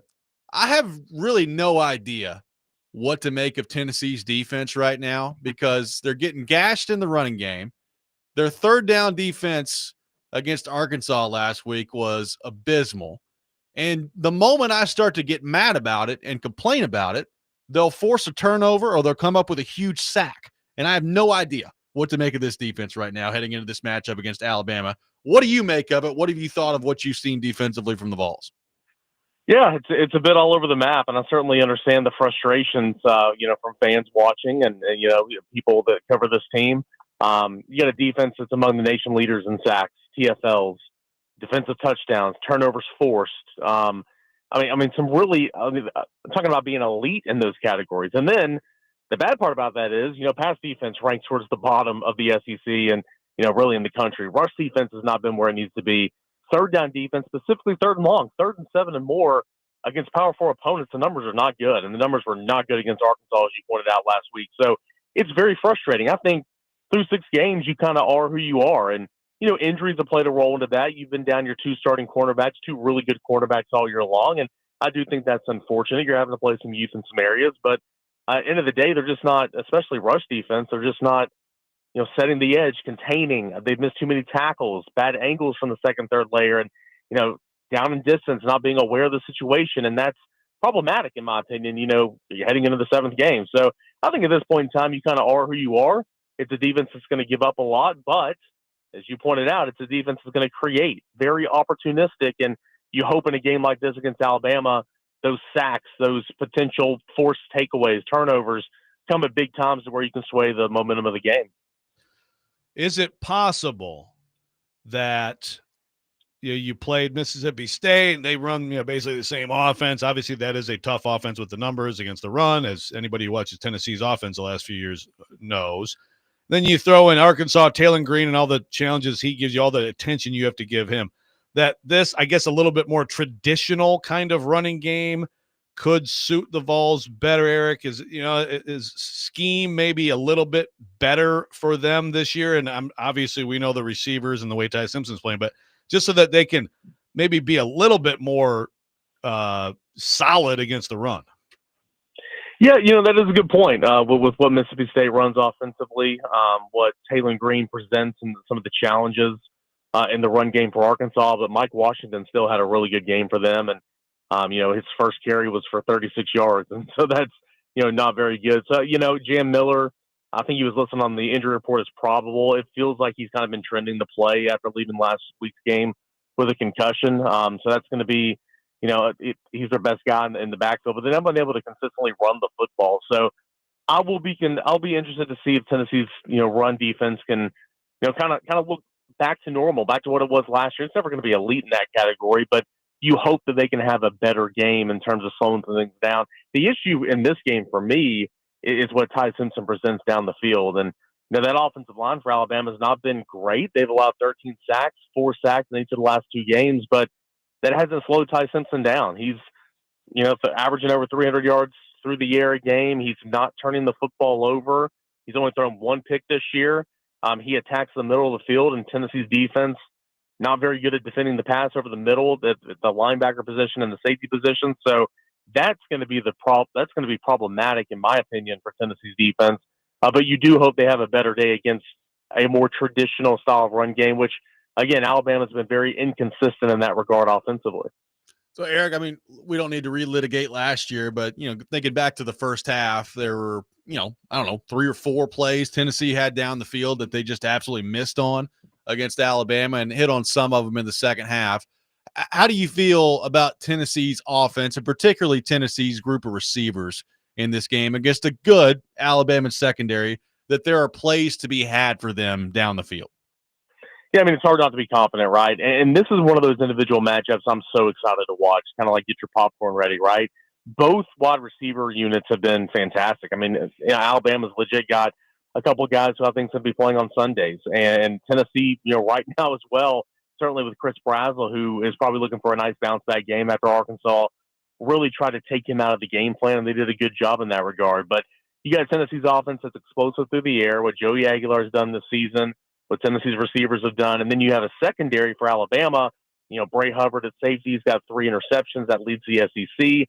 I think as a unit, they're giving up only about 135 yards through the air, which is, tops in the or second best in the conference. So that's going to be a really good matchup. But I feel like, as if you're a Tennessee fan, it's not, you can't have anything but confidence in the offense right now. And, sure, like even on a bad day, I mean, Tennessee's offense, I wouldn't say played exceptionally well against Arkansas. Didn't take advantage of those takeaways the defense created for them, but you still scored 34 points. Didn't play particularly well on the road at Mississippi State, but when you had to have a touchdown to tie that game late in the fourth quarter, Tennessee marched right down the field and got a touchdown. So with a couple of big plays through the air, including a Chris Brazzell reception on fourth down. So I think you got to have confidence there, but that should be, in my opinion, probably the best matchup in this game is Tennessee's passing attack against a stingy Alabama pass defense, and I'm excited to see what it looks like.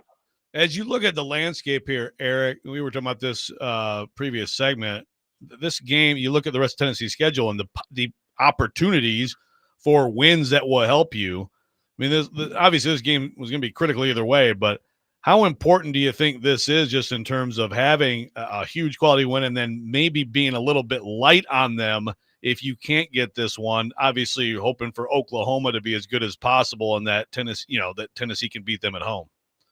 Yeah, you're right there. I mean, you look at down the line, if you were to lose this game and say you run the table, right, 10-2 with wins over what you hope is a pretty good Oklahoma team as John Mateer gets healthier every week. And you really hope that Vanderbilt continues to win. I know Vanderbilt's got a big matchup this week, favored against LSU. And so you hope Vanderbilt continues to win and say you win that game. I mean, that'd be 2 ranked wins. And, we'll see how Florida finishes the year. It's always a challenging place to play for Tennessee. But, it's possible, certainly. I mean, the season's not over if you lose, but boy, you're really helping yourself out in a massive way because Alabama, I mean, it's already got to win over Georgia on the road. It's already got to win over Vanderbilt. It's already got to win over Missouri on the road. And that's another storyline in this game. 4th straight game against a ranked SEC opponent. Yeah. They've done a phenomenal job. Won 5 straight, won 3 straight in that category. How much juice is left in the tank? I'm sure there's plenty left, but I think that's an underlying storyline in this game. But if you win this football game for Tennessee, this is kind of that, you carry that card around the rest of the way. Hey, we beat Alabama. That's going to prop you up. That's what propped Tennessee up last year, despite Alabama not even making the playoff.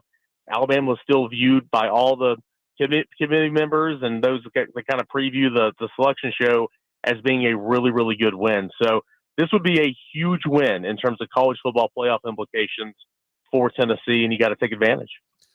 Eric, what's your read on Boo Carter right now? I mean, we all know the stuff off the field heading into the year and the drama that was there. He's been out there, and every now and then you return a punt, and it's like, wow. I mean, look at him out there. He'll make a play defensively. I do think that he's left a lot to be desired defensively so far this year in terms of just straight up coverage. So where do you think he is right now mentally? How do you think he's played to this point? Yeah, I mean, certainly I don't want to speak for him. I'm not in that locker room. I'm not on the coaching staff. But, I mean, just like you and I, we watched the same game, right? And I would agree with you. I think that he has been not very good, defensively in terms of defending the pass. I think he's led too many guys inside. At points in times, I think he's looked lost in coverage. He's been a step too slow. And really, the way he impacts games is in the punt return game. And Tennessee had been forcing a lot of punts in SEC play, so that's been kind of unfortunate. So, he did have some off-the-field issues. He kind of went through fall camp kind of on a, quote-unquote probation period in terms of, we'll let you do this, but you got to sit out this scrimmage, all that. But, I mean, he's been playing, but he certainly has not had the season that he envisioned, and he's not had the season that Tennessee's coaching staff envisioned as well. So he's flashed. I think he played 6 pretty good quarters against, that UAB on in the Mississippi State swing to where he looked pretty good. But overall, I think that there's another level there for Boo Carter. And hey, you come out and you play to that level, man, that's only going to help. And he's certainly a good football player but this has not been the season that he's envisioned. And if you're Tennessee's, Tim Banks, Willie Martinez, you hope that that extra level is reached at some point this year, and no better time than now on the road at Alabama. Will we see Jamal McCoy play anymore for Tennessee football? Good question. I think that he obviously wants to. I think he's working to get to that point. I think that he's a guy that's a super competitor, and he doesn't want his Tennessee career to end, this way. But obviously, you got to look at what's coming up for him in the NFL draft. He's been mocked as a first-round draft pick and all that. I think he's certainly trying to get back on the field for Tennessee. Will he eventually? I don't know. I think he's got to be able to do, good on good, 11 on 11, those team periods in practice before it becomes a real distinct possibility. And he's not at that point just yet. Will that happen next week? We'll see. I'm certainly not ruling it out, but until he gets on the practice field and does more in those team periods, then I don't think that we can really look at it as a possibility. Eric, going to be an awesome weekend. Anytime Tennessee and Alabama get together, it's a lot of fun. We appreciate you taking time to be with us this morning, and we will talk to you soon, my friend. Sounds great. Thanks, guys. Yep, Eric Cain from Volquest, our guest here on the program. We'll have the Rex Rant with Joe Rexrode coming up next. TD with us at 8 o'clock to look ahead to the Titans and the Patriots. Pigskin Pick'em coming up at 8:30. And, boy, we were bad last week. We'll get into all that. Robby and Rexrode, 102.5 The Game.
Sometimes he wakes up on the wrong side of the bed. And sometimes he's just, well, Joe. Awkward moment. Let's do it. This is the Rex Rant, now on Robby and Rexrode. Hey, welcome to Tennessee. This setup to me is better. You know, at least when you ask a question, I want to be able to look you in the eye and answer the question. Not everybody at one time. What's the next? Who is the next question? You're such a dumbass, Kaharski. Why are you holding your hands like that? I'm trying to get a question in here. Well, then ask the question. No, I'm just saying, like, you look ridiculous. So if you ever want to think how I'm thinking, just think the opposite. Vrabel leaving the field here, stained in blood. I don't always watch you. Yeah, you do. That's a lie. How far up his ass are you, Paul? Kick my ass. Enjoy. Come on. Talk about Cunningham's skill set a little bit and what the reason was. This is ridiculous. Like, tell him now. This is so stupid. It's a waste of my time, man. Real mature, Mike. Real mature. I'm the dumbest person in here. I promise you. Who's parsing it, Gentry? Think like an athlete. Think like a grown man. And You can act like a man. Joe liked that one. It was a layup, Joe. We look forward to seeing you, Coach Vrabel. Don't do dumb that hurt the team. We'll figure it out later on in the week, Tron. I'm done writing articles for you. Yes, kill Vrabel. Yeah, okay. I get all that. I was just asking about scripted drives. And then I answered what I felt like I wanted to answer your question to. Fair enough. Because it sucks to lose, Gentry. Trey, ever need to show you anything? Did you have another thought or no? I'm just curious. Well, It sucks. Losing. We're out there battling, Joe. I mean, battling their ass off. Drop trowel. I'm going to stick this in your ass. I'm not asking, I'm telling with this. Kick my ass. Do you know your elbow from your ass? We think Mike Vrabel's the man to take us on that journey. For the boys on three. 1, 2, 3. For the boys. It is that time of the day. The Rex Rant, brought to you by Functional Medicine of Tennessee. Rise up to better health. Check them out at functionalmedicineoftennessee.net. Very well done. That was absolutely brilliant. I don't even we don't need to talk. Let's just run that on a loop. Man, some sweet memories in there.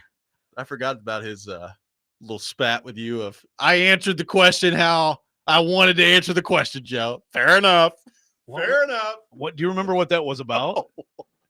It was a Zoom one that I do know. God, there's another one too. It was when they won at Indy in the COVID year in 2020. And I had some question about, like they went for it on fourth down, they're going for it on fourth down. And he was like, well, it's like we're not trying to get the punter killed when we're running fake. He let out all, remember this? He let out all his frustration of all the stuff we'd been clowning you guys are morons on the radio talking about how I got the punter killed. Oh my God. And of the number one listener, Mike Vrabel. Yeah. So my point, I can't follow that up, but my whole thing here is pretty simple. Like, it's time to start hating Mike Vrabel. Okay. It is Vrabel hate week. It's Friday morning at 7:50 a.m. I don't care. I understand, Titans fans. You're mad at your not very good owner. I understand. Okay. And so there's this impulse of, Vrabel come in here. Screw that, man. Screw Mike Vrabel. You should be hating Mike Vrabel. Let's all hate Mike Vrabel together. I want you right now to call and text with your biggest rips on Mike Vrabel. Did you know that Mike Vrabel, when he was an assistant coach at Ohio State, they played Michigan, and he went up and he headbutted a Ohio State player who had his helmet on before the game, and he split his own head open, and he had to stand there with a towel draped around his head for the whole game, like, come on, guys, trying to coach a game. He looked worse than Jeremy Pruitt with his Sherpa outfit, with blood screaming out his – this is Mike Vrabel, this great, brilliant, wonderful Mike Vrabel. I have friends who cover Ohio State, and when he was like freshman or sophomore, this reporter friend of mine went up and tried to, and this is like the nicest guy in the world, went up to try to just like introduce himself to Mike Vrabel's family. Yeah. Vrabel came out this is like Vrabel at 19. Get the fart out of here, bro! Like trying to fight the reporters, trying to talk to his family. Get out of here. Do we forget everything you're saying right now? Titans fans are like, yes, a football coach. Awesome. Yeah, well, okay. Well, do you remember the 4-game lead his team had with 7 games to play. I do remember in that. 2022, and they blew it. This is one of the biggest divisional collapses in the history of the league. Do you remember the 6-11 season that followed that up? That's 6-18 in his last 24. Oh, Vince Lombardi incarnated. Come on, give me some Vrabel hate. Guy's out here smoking darts thinking he runs the world. Screw that, man. What an a-hole. Let's go. I mean, he really did almost get Brett Kern killed one time. He really did. It's like, wow, we're going to run a fake punt with Brett Kern, and he's going to be one-on-one with Devin White. We'll see how that goes. By the way, Devin White just this past week almost killed Cam Ward. That's Cam Ward. Yeah, that's talking about Brett Kern. That's Devin White, darn near a decade older. Yeah, exactly. Yeah, it's like, yeah, we really thought Devin White was going to go that way. No, he just stood there and said, wow. I think I'm going to destroy your punter now. Even though they've changed the field since then, there's still an outline of Brett Kern's body in the field out there. He got hit so hard by Devin White. Good coaching, Braves. Yeah, seriously. See, I'm still getting this love Vrabel. Okay, Eric. Problem is, though, he knew the rules. That is Step true. up from what happened last time. He did know the rules. I mean, he's a pretty good coach, but like again, can you be a great coach if you've never been in the Super Bowl? Well, I think there's a time period that is if you're really, really early in your career, yes. But if you're established, but then how could you be great if it's that early in your career? Well, I don't know. Right? Like Sean McVay, I think everybody realized was great pretty early. But right? he went to the Super Bowl in his third year. Exactly. But Okay. by the time year 2 rolled around, it was like everybody that had been in the same room as Sean McVay was getting a job because everybody thought he was great. That's true. But I still think it's like, show me a Super Bowl. Okay, he went to the Super Bowl. Eric does say Vrabel is a complete asshat. Never been a fan. He's a former Pat Nola from Eric is a Bills fan. So. I can't wait until he sees this segment. Oh, he's listening right now. Well, the future with Vrabel here, you do wonder if he would have gotten the personnel power he wanted. Is that the best direction moving forward for the team and the franchise? What is he going to be like, as maybe more of a personnel guy in New England? Yeah. I don't know. We'll see. Yeah, it's gonna. Well, it's gonna be very interesting. Alex from Montreal says Mike Vrabel has bad posture. There you go. Yes, you bending down, smoking your cigarettes. Oh, come over here. Let's get in the blocking drill. Get out of here with that garbage. Cosmo says, I swear when Mike Vrabel headbutted that guy with somebody who was a Patriots player before a big game. I mean, it probably has happened multiple times. I have no idea, but the Ohio State one was that he's a coach. He's coaching kids. He's like, come here, kid, with your helmet on. Let's headbutt each other. His wife made fun of him, too. It was very funny. Robert says it's personal for Joe. It's not personal. I just think it's time for – I mean, we have not – this should have been Vrabel Hate Week, but the problem is that the Titans fired Brian Callahan, so we're talking about that all week. I mean, it's not personal. We happen to actually kind of like I enjoy Vrabel. I enjoy him very much, but We're also not kidding. He's the number 1 listener of the Robby and Rexrode program. Oh, yeah. I mean, there's no question. And he deserves to be made fun of. He absolutely deserves to be made fun of. This texter says, we aren't turning on Vrabel. Your PSYOP isn't working. Pat's by 50. Well, at least you tried. 615-737-1025. Our phone number, 615-737-1025. Turron Davenport with us next to look ahead at that matchup between the Titans and the Patriots. Robby and Rexrode, 1025 The Game.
Final hour, Robby and Rexrode, 102.5 The Game. Robbie Stanley, Joe Rexrode, Ian Safar here with you on this Friday morning. Titans taking on the New England Patriots this weekend. We are scheduled to be joined by Turron Davenport here in just a few minutes.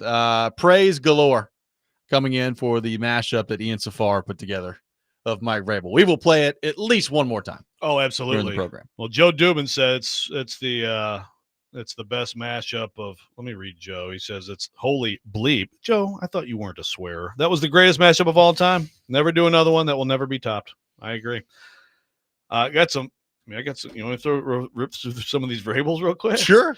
Rip through them like he rips through the darts out there. There we go. Mike Vrabel's the type of guy who slaps his butt and tells himself, good job, after a sarcastic response. Vrabel is a meathead ass clown who had LaFleur and Arthur Smith make him look good as a coach, says Kevin in Florida. Oh, boy. Let's see. Eric in Fairview says, Mike Vrabel still thinks punting from the opponent's 40 is a sign of toughness. Mike Vrabel is such a man's man. He sits down to pee. Let's see. Vrabel is the meathead in the gym that makes your workouts suck, says David in Paris. Okay. Sean said Mike made us watch his kid taking a dump on national TV. F that guy. For the record, he really was not going to. It was a joke, yes.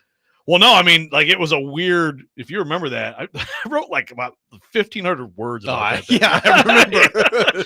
Like, it was a weird, like, it looked like it, but he was sitting on a counter in the kitchen. So Rexrode's favorite assignment ever. Yeah. It was like, here, I think the headline was like, here's the straight poop on what happened with Vrabel's kid. Good God. Now, Josh in Kentucky has a counterpoint. He says, Vrabel got the Titans AFC Championship game with Ryan freaking Tannehill. Come on, man. So I guess Jeff Fisher's a great coach. He's made it to the Super Bowl. This is your opportunity to defend your boy, Tannehill, who Charles Robinson is just convinced that you absolutely love and may or may not have posters of at your house. Do you remember what I said when the Tannehill era ended? Yes, I do. When's the next time we'll have quarterback play as good as Ryan Tannehill around here? Guess what? They've not approached that. It's been a few years now, so I'm not saying Ryan Tannehill is the be-all, end-all quarterback play, but again, if you can't see a guy who threw for 3,600 yards with 33 touchdowns, 5 picks for the number 2 offense in the NFL that scored 31 points a game and think he was a good quarterback, I cannot help you. So here you are, defending your boy again. And he was carrying you, Mike Vrabel, carrying you. Good stuff on Vrabel, everybody. This is what we need. Well, we needed a little bit. We needed some of it to counterbalance it. Like, there was way too much earlier in the show. Like, man, I really hope Vrabel comes in here and just absolutely destroys the Titans. Exactly. We got to have some pushback, right? Seriously. I mean, come on. Yes. I mean, look, I think the Titans are going to get killed tomorrow or on Sunday, but I hope they get in there and they win. I think it'd be awesome for them to take down Vrabel. The slapping his own butt and saying good job after a sarcastic response is pretty great. Good job. Attaboy. The line now it's 7 on that game, by the way. So it got up to 7.5, now down to just straight up 7 on FanDuel Sportsbook. They're feeling the same thing I'm feeling out That makes there. it pretty hard, though. Like the 7-point line. Just exactly a touchdown. Okay. Easy for me. Adam in Portland says, Derrick Henry made so many mid-level people look talented, including Mike Vrabel. That's what a Hall of Fame machine at running back can do for a franchise. That's an interesting take. Well, look, again, as I've said multiple times this week, we're 6 games in New England. It's a long way to go for the Patriots. They are 4-2. So what happens if he goes to New England and is really good? How do Titans fans respond to that? Yeah. I mean, look, we should be continuing to hate Vrabel and ripping him. Agreed. But, yeah, in all likelihood, you're at least going to be looking from afar and saying, yeah, I mean, he's pretty good. He's a good coach. I mean, he's going to win there. I know still he's like, yeah, he's going to win. You know, with his little fantasies, but he's going to win, you know. Will he win big, win a Super Bowl, get a Super Bowl? I don't know. I mean, to me, he has to prove that. And I think that in all seriousness, the hiring, the staff choices, maybe a little bit of the loyalty, I think that is a little bit of a weak spot for him. I agree to a certain extent, but like every coach does that. Like every coach, like the Titans fans made it out to be when Vrabel is here, like he's like the only coach that's just extremely loyal. Like all of that's them fair. are that way. Yeah, that's fair. Well, I guess Brian Callahan just hired his dad and his friend from high school to join his coaching staff. Yeah. Well, it's like you need to be loyal to really good people. You know? I think he made a bad choice with Todd Downing. Yeah. Again, I don't think Todd Downing is the worst thing ever, like some people think, but I think that Vrabel made a mistake with Todd Downing. I would agree. For example. Yes. And then, a little bit of the, like, again, even like and it's not necessarily a buddy thing. It's just like, Jason Hodling has the greatest interview I've ever heard. Yeah, that was was a little much. You might need to get someone who's How good was that interview? Good grief. right. Like, get someone who's done it at a high level. Now I know that Bill Callahan had done it at a high level and came in here and but you know what I'm saying. I do. I'm just saying, like, people always harp on the loyalty part. I'm like, look around football. Like, that's all it is, really. It's just coaches that know people, right? And they hire people they know. Yeah. That's what they do. Yeah. I mean, it's fair for sure. There's times, though, when you have to make the tough decisions to move on when someone isn't performing. So I'm not sure, he might need to get a little better at that. Dustin says, you guys making jokes about him being a man. This dude played a warrior sport. He brought the Titans from purgatory, took us to multiple championship games. No, he didn't. He didn't take you to multiple AFC championship games. Anyway, goofy folks, y'all just read all the texts that are against him. No, actually, That's right now. the entire point of that segment, wasn't it? And I asked for it, and really, most of the texts right now are against him. But of course, Viking Matt says it's hilarious. The city would take him back in a second. I'm not saying they wouldn't, or they shouldn't, or that they should have fired him. But by golly, can we hate him a little bit? Yeah, all we're asking for is, like, there was too much of a defeated attitude earlier in the show, and we needed Titans fans to bow up a little bit. Exactly. And now they've done it. They've responded. Yes, and I appreciate that for sure. Texter says Vrabel was a wonderful coach. Amy's becoming as bad as Jerry Jones. At least the Cowboys give the fans something to enjoy when in Dallas. Titans fans have nothing in Tennessee. I'm also looking forward to figuring out if you're right and Amy Adams Strunk shows up to the game. Looking forward to seeing whether or not she's there on Sunday. I mean, she can't not show up, right? Well, like, to me, that's can. well, but that would be to me that's giving Vrabel if satisfaction. I were right? her, you're not showing up at your own stadium. That's giving Vrabel satisfaction. I would actively seek him out if I were her, like on the field before the game. I'd be like, "Where's Mike? I got to go say hi to Mike." I agree. Seek him out. I agree. I think whoever seeks the other out is like that's the aggressor. Yeah. We're just gonna be rocking real fast right to each other. Amy's gonna power walk out of the tunnel. Bring me Mike. Where's Mike? Where's that goofy bastard? Same colors we had, just a little bit of a different logo out there. How about that? Oh God! What if does Vrabel wear a cowboy hat? Bum Phillips. Now that would be if Vrabel does the Bum Phillips thing, but as a troll job, that would be. Did they lose that day? He did the bum. Was that the day that Cleveland smoked them? I can't remember. I get it all mixed up. I know we were trading box scores last night with like that Cleveland. Stefanski came in here and put 40-something on him. Yeah, apparently we made people in Cleveland. Oh, yeah. We made the rounds in Cleveland yesterday. So are they mad They at hate Charles? Kevin Stefanski. That's wild. Boy, they do not like Kevin Stefanski. Now, there's some Titans fans out there be like, well, great. Send him to us. We'll take him right now. Yeah, I mean, it's just, I don't know. It's hard to, you can't, any losing. It's just like Vrabel, right? You go 6-18. You're going to take that off him completely? You can't. But I think there were reasons, and I think, again, we're going to see that Vrabel's a good coach, and they shouldn't have fired him. I mean, Stefanski, look at I've never thought differently. Yeah, Stefanski, I mean, the record's bad. Boy, has he had a tough hand over and over dealt to him. Yeah, which is what that place does. It's just constantly deliver tough hands. That's what it is, which is unfortunately what you're turning into around here. Yes, but that would be, I mean, to me, again, it's not like I guess someone tweeted at us yesterday who I have muted, so I don't even know what he said. I saw you responded to him about the whole Tomlin Harbaugh thing, which again, we weren't saying that it's just like, look, hey, whatever we respond to what fans say. If in Baltimore they're chanting fire Harbaugh, and in Pittsburgh Steelers fans, many of them have wanted Tomlin out. They're sick. They're sick. I mean, they still like it or not. So I mean, doesn't mean that management's doing it, but this also doesn't mean you totally ignore it as a possibility. Well, and again, I don't think either one of those guys are going to end up getting fired here. But the bottom line is somebody that has a job right now in the NFL that is a head coach is going to get fired at the end of the year. And if you're the Titans, do you consider hiring that person? It depends on who it is, obviously, but like there's going to be more turnover in the league after this year somewhere. And does that person, whoever it is, end up on the list? Like I saw some Titans fans online yesterday, like they're running with the Robert Saleh thing. Like they think Robert Saleh would be a good head coach, and that the only reason he's bad and that people don't think he's a good coach because he coached for the Jets. And it's like, well, maybe. I mean, there is some history there of you being around the Jets and everything just going to crap. Yeah. I mean, there was some stuff with him and like the whole paranoia of like who's talking to the media and then with Rodgers. Yeah, I don't want Robert Saleh. I'm just saying that, yeah, he's an interesting one. I still think he could be a good coach, but yeah, that's the only information you have. Texter said, I hope Vrabel stomps us and on his way out points to the owner's box and says, "You ass." Well, maybe Vrabel headbutt Amy. I hope not. Let's not have that.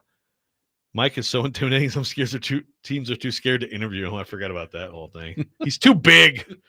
He's just too big, man. It's a massive guy out there. Really big dude. 615-737-1025, our phone number. Continuing to look ahead to the Titans and the Patriots coming up this weekend. We got Pigskin Pick'em at 8:30. And boy, do we have some fun games to pick. And man, I hope we do a better job than we did last week. Not very good as a program. We'll get into all that later in the hour. Robby and Rexrode, 1025 The Game.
Hey, welcome to Tennessee. This setup to me is better. You know, at least when you ask a question, I want to be able to look you in the eye and answer the question. Not everybody at one time.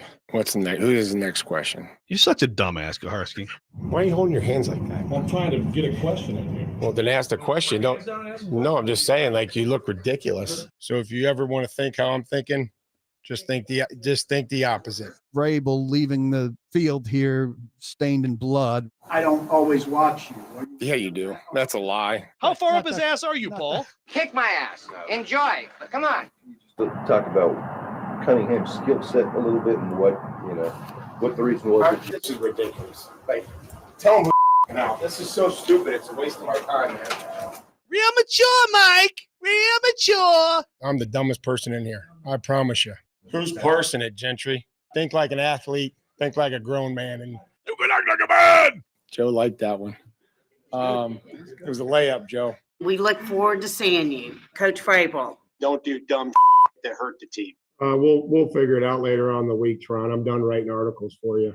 Yes, kill Vrabel. Yeah, okay. I get all that. I was just asking about scripted drives. And then I answered what I felt like I wanted to answer your question to. Fair enough. Because it sucks to lose, Gentry. Trey, ever need to show you anything? Did you have another thought or no? I'm just curious. Well, It sucks. Losing. We're out there battling, Joe. I mean, battling their ass off. Drop trowel. I'm going to stick this in your ass. I'm not asking, I'm telling with this. Kick my ass. Do you know your elbow from your ass? We think Mike Vrabel's the man to take us on that journey. For the boys on three. 1, 2, 3. For the boys. I don't know if we can play it enough before the game. I really don't. Just make that the show the rest of the hour. Vrabel coming back to town this weekend. Taking your thoughts. 615-737-1025. Our phone number. Let's head to our phone line, driven by WilsonCountyHunter.com. Welcome in Adam in Portland to the program. Adam, good morning. Thank you for calling in.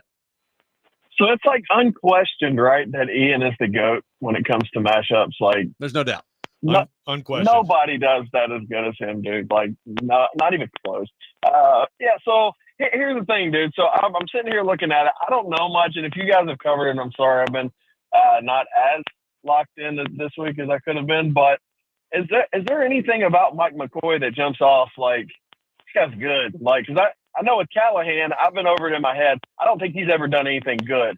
Like, I always look at it like he tries to take credit for like Burrow and Stafford and Manning and all these dudes that never needed him and pretend like he did something there. But no, as far as I'm concerned, he's just Jaden Smith, man. But as far as this guy, Mike McCoy, all I know about him is that he botched his team away into the playoffs. That's it. Like, they were going to take a tie, right? And y'all talked about that. They were going to go into a tie. He ends up like trying to score, misses, and then the Raiders end up beating him and kicking him out of the playoffs. And it was like the biggest donkey moment ever. I don't know anything good about him, though. So if you guys have like any good saving moments for Mike McCoy, I would love to know about them. Thank you, Adam. I don't think that was McCoy. I think that came after McCoy, the Chargers-Raiders situation. I can double-check that, but I think that was after McCoy. I mean, McCoy hasn't been the head coach of the Chargers since 2016. So, did Adam just call us on like a Victrola radio from 1933? It's like, it's the War of the Worlds. I don't know.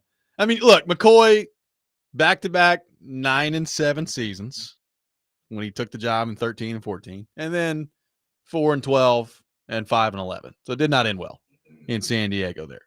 So, look, I have no idea in terms of like what to expect from the Titans right now. I mean, the roster hasn't changed. They're still a bad roster.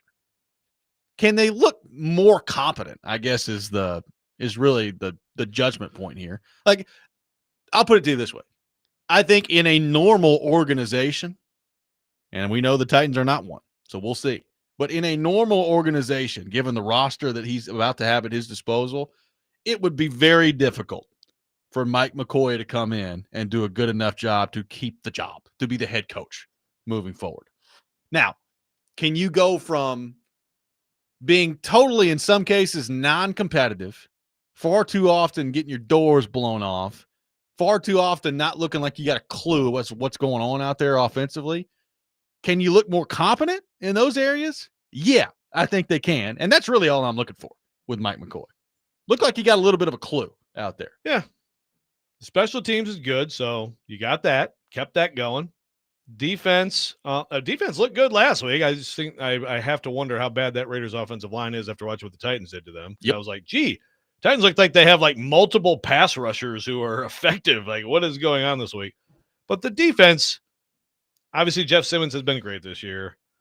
Like they can, I mean, to me, that's the key to this game is like the defense comes up and just flying around and making some plays. And you force a fumble from Drake May. You bait him on something, you get a pick. Like that's offensively. I just, I don't know. I don't know. Again, it's the same play caller. So it's how much is Mike McCoy himself changing things by being put in the CEO position? I don't know. But we talked about it earlier, and TD, talked about it, has been asking about it for weeks. It's like RPOs, something that he's very comfortable with. We've talked about like the absence of vertical attempts. I mean, stuff like that seems obvious, but, can you hit some? Can you protect? Can you actually make any of those plays? It's got to look different to some degree, right? Like, what do they have to lose? Yeah, I mean, like, I definitely would like to see, like, if your screen game is this bad for a variety of reasons, like you're just not executing the screens, just stop doing them. Like, if you're McCoy, Bo Hardegree in this situation, like, what do you have to lose out there? You don't, I mean, the expectation is you're going to be looking for a new job after next year. So what do you have to lose at this point? I would hope that at least from what you're trying to get done out there standpoint and the way you layer your play calls and maybe some shots, risks that you take, like look a little bit different. Look like you've got, a chance to throw the ball down the field a little bit. And I know, Brian Callahan's response to that would be like, well, yeah, let's just start dropping back all the time and see how that works out with the way our offensive line has protected. But like if you're McCoy and Hardegree and Nick Holtz and all those guys in this situation right now, you ain't got nothing to lose out there. Yeah. I mean, right now you're getting fired at the end of the year. Right. And I know Kaharski's all like, why can't you run a 2-minute drill all the time? It works so well. And it's like, well, because that's not how football works, Paul. I know Nick Holtz was asked about it this week. And I mean, people are clowning Nick Holtz, but I totally agree with his answer. It's like you can't. You have to run the football and possess the football. Yeah. And that to me is like in a game like this and moving forward. I said it all year going into the year. This offensive line should, I mean, J.C. Latham got punked by Max Crosby last week. Yes. He's back though. This offensive line should be able to create some running lanes and physically beat some people. And that's how you win. If you're going to win any games with this team, you're not changing the math completely, but you're going to have to win like 17 to 13 games by running the ball, possessing the ball, giving your defense a chance, playing good special team. That's just what it is. I agree with They you. are not going to turn into a 30-point-a-game team. So run the football, play defense, play field position. That's how you do it. And that's how they will do it Sunday when they beat the Patriots. I agree with you. That should be the plan. Problem is they're 31st in the league at running the ball. Yeah. No, I mean, the numbers are terrible. I still think they have the personnel that should be able to be better. So, and again, if you're talking about like rally together, coach got fired. Yeah. That's what you do. You punch someone in the mouth and you run the football. That is what you do. By the way, it was Staley. A lot of people, pointing out. It was Adam was well after McCoy. A Chargers fan texted in and said McCoy is not a reason to be optimistic. So Chargers fans, not huge fans of Mike McCoy. No surprise. There we go. Let's welcome in Dr. Locke to the program on our phone line driven by WilsonCountyHyundai.com. Dr. Locke, thank you for calling in. What's up, fellas? How you doing this morning? Great. How you doing? Hey, you guys watch the movie Any Given Sunday? Yes.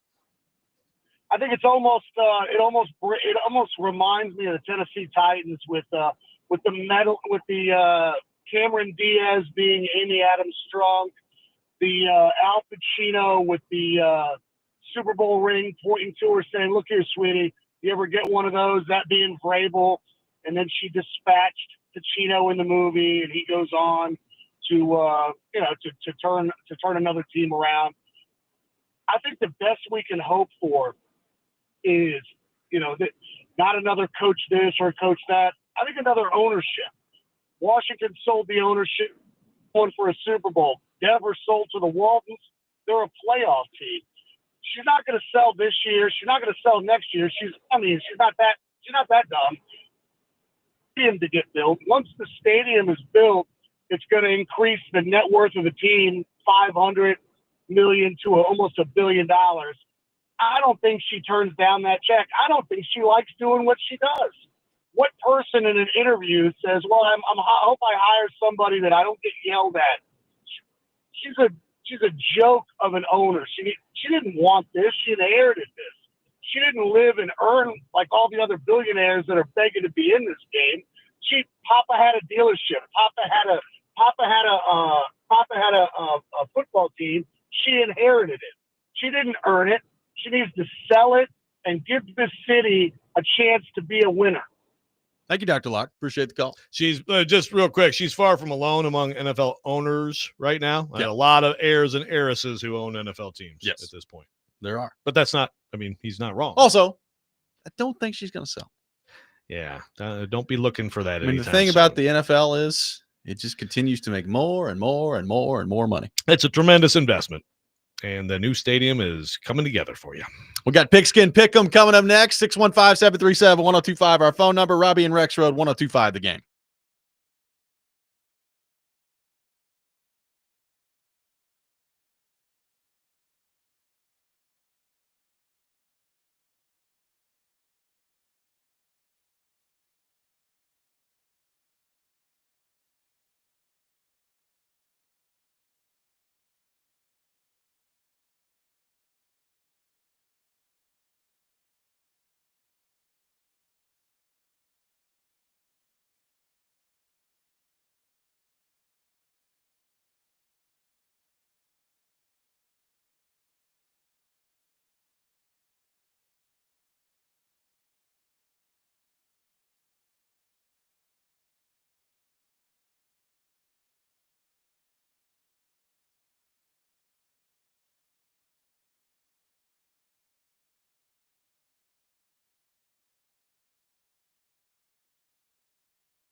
Now, it's time for Pigskin Pick'em with Robby and Rexrode on ESPN 1025 The Game and the Game Nashville app.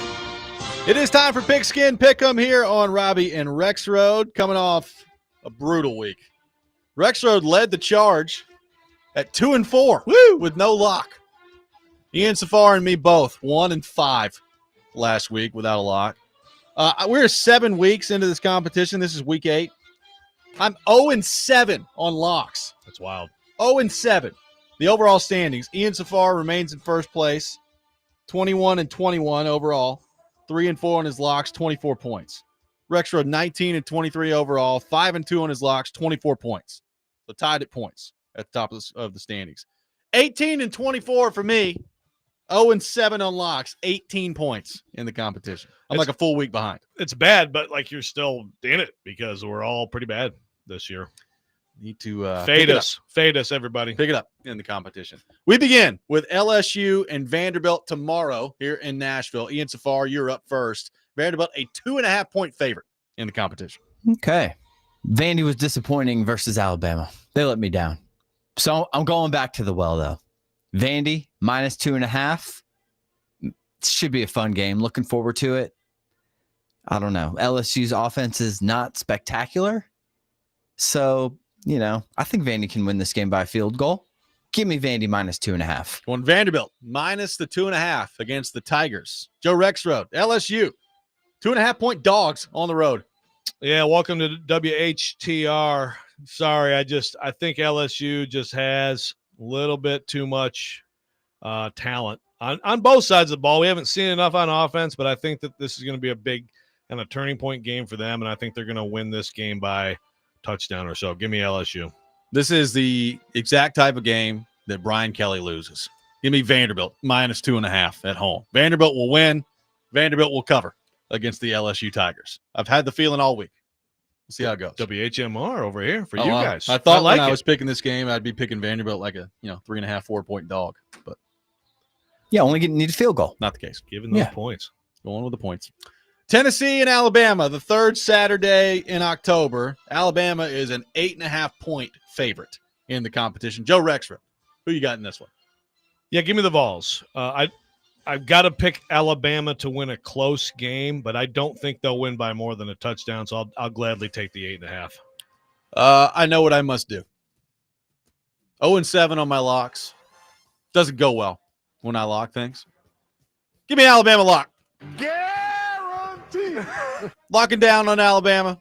And good Lord, I hope this trend continues of me not being able to pick a lock in this competition. I love it. Lock against your heart. This will be the one I get. Just by luck. Alabama lock. But you hope not. You hope so badly you're 0-8. You're 0-8 I will Monday. take the 0-8. You're a happy 0-8 on Monday morning. Now, there's also a situation where they could not lock and not cover and still win. But we'll avoid that. The nightmare scenario. We'll avoid that scenario. Ian Safar, Alabama, Tennessee. Bama favored by 8.5. I don't know. I kind of think Bama's going to win this game. Well, yes, I do think they're going to win. Whether or not they cover, I think they kind of will. I don't know. Ty Simpson's been kind of impressive to me. They found a way. They have a couple of good playmakers. The Vols cornerbacks still aren't impressing me too much in the secondary. I love the pass rush, but for some reason it's a little inconsistent at times. I don't know. Sometimes I feel like why aren't they getting more pressure on the quarterback? Yet they do have a lot of sacks. So I don't know. Maybe the numbers are skewed or I'm just not watching right. But I'm going to take Bama. Going with Bama. Minus 8.5. Long story short. Yeah. At home against Tennessee. The Patriots and the Titans. Patriots favored by 7 in this matchup. Give me the Patriots. They're going to come in here and smack the Titans. Had the feeling all week. They're going to smack them. I'll go Patriots minus 7. Ian Safar, Patriots favored by a touchdown against the Titans. I am also going to take the Patriots minus 7. 7 right on the number, would love 6.5. But I don't know. Brian Callahan and the Titans were historically bad against the spread. Yeah. As with the Titans with Brian Callahan as the head coach. We got a little switcheroo here to Mike McCoy. I'm interested to see what that does to the whole spread situation, but I'm still going to take the Patriots minus 7. Joe Rexrode, I know where you're going. Patriots -7. About a dozen years ago, I covered a Big Ten championship game. Mike Vrabel was on the Ohio State sideline covering, coaching, I think, linebackers. I think his little head had healed from the ripped open headbutting helmet. His Ohio State defense got its ass absolutely kicked by Michigan State. Total embarrassment. Last time he ever coached under Urban Meyer. I'm pretty sure last time he ever would coach under Urban Meyer after that night. And one of the great memes of that thing was Urban Meyer on a little golf cart eating a little slice of pizza. And like the Michigan State fans, the Michigan, everybody, oh, the sad pizza. Mike Vrabel's going to smoke his sad little cigarette Sunday after he gets his ass kicked by the Tennessee Titans. Titans lock. Guarantee. That's exactly where I expected him to go. He did not disappoint. Titans lock for Rexrode. Sad smoke. Stop smoking, Vrabel. In all seriousness. We move to the individual portion of the program. Ian Safar, your first individual selection. Okay, my lock this week is going to be in college football. Give me Ohio State -25.5 at Wisconsin. Guarantee. Ohio State -25.5 against Wisconsin. Locking down on that. Wisconsin is bad. They're bones. Ohio State is very good. They're bones. Very, very good. Joe Rexrode, your first individual selection. Yeah, if I wasn't locking down the Titans, which I feel great about, UNC at Cal tonight. Cal -8.5 at home against UNC. Like Michael Lombardi's out in Saudi Arabia trying to round up some funds.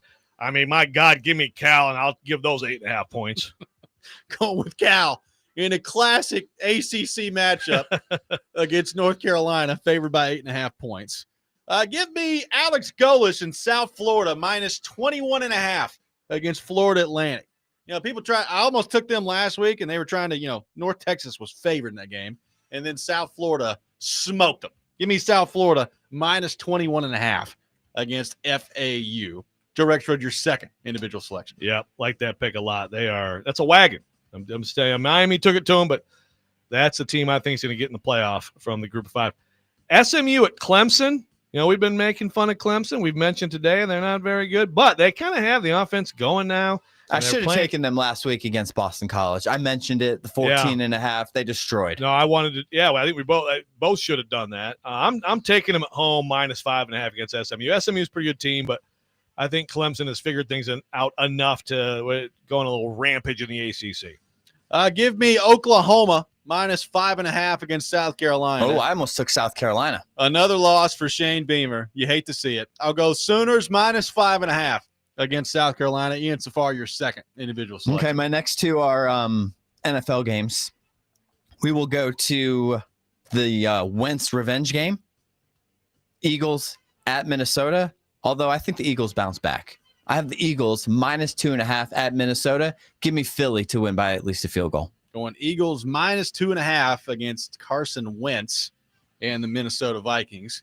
Joe Rexrode, round us off with your final individual selection. Yeah, I'm going to finish it off with the NFL. Falcons at Niners. Falcons look great against the Bills. Niners look a little shaky. They're back home. Niners are -2.5. I like the Niners to win this game by at least a field goal. Give me the Niners. When 49ers -2.5 against the Falcons. Ian Safar, your final individual selection. Okay, I'm going to Monday Night Football. Another bounce back team here. The Lions, after a rough game.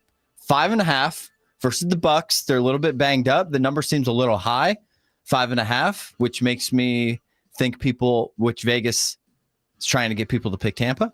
I'm going to take Detroit to bounce back, -5.5 versus Tampa Bay on Monday Night Football. Detroit -5.5 against the Bucks. Bucks are dealing with some big-time injuries at wide receiver right now. Yeah, but the Lions have no secondary, and Brian Branch is suspended. Woo, baby. I don't care who they got out there. Baker's going to find them. Wide open.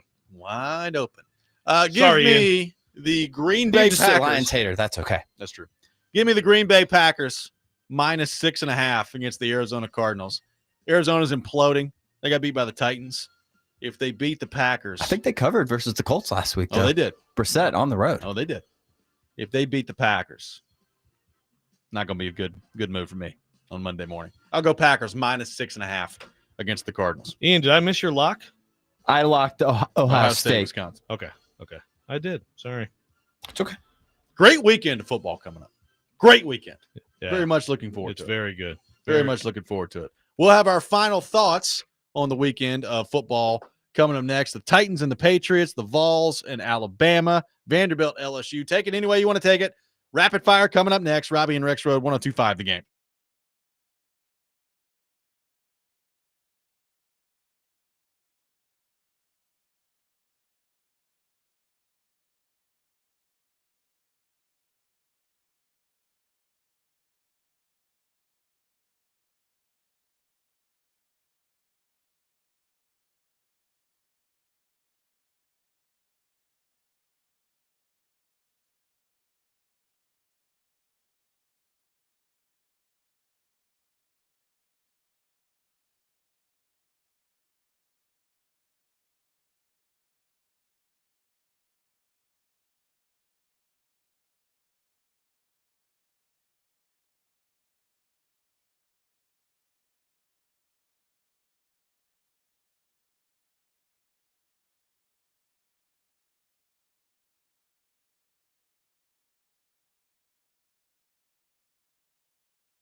Tomorrow's college football game of the week, number 14, Oklahoma taking on South Carolina at 11:45 on 94.9 The Fan, presented by Twin Peaks Restaurants and Circus Sportsbook Kentucky. Coverage also available on the Game Nashville app and at thegamenashville.com. Let's head to our phone line, driven by WilsonCountyHyundai.com.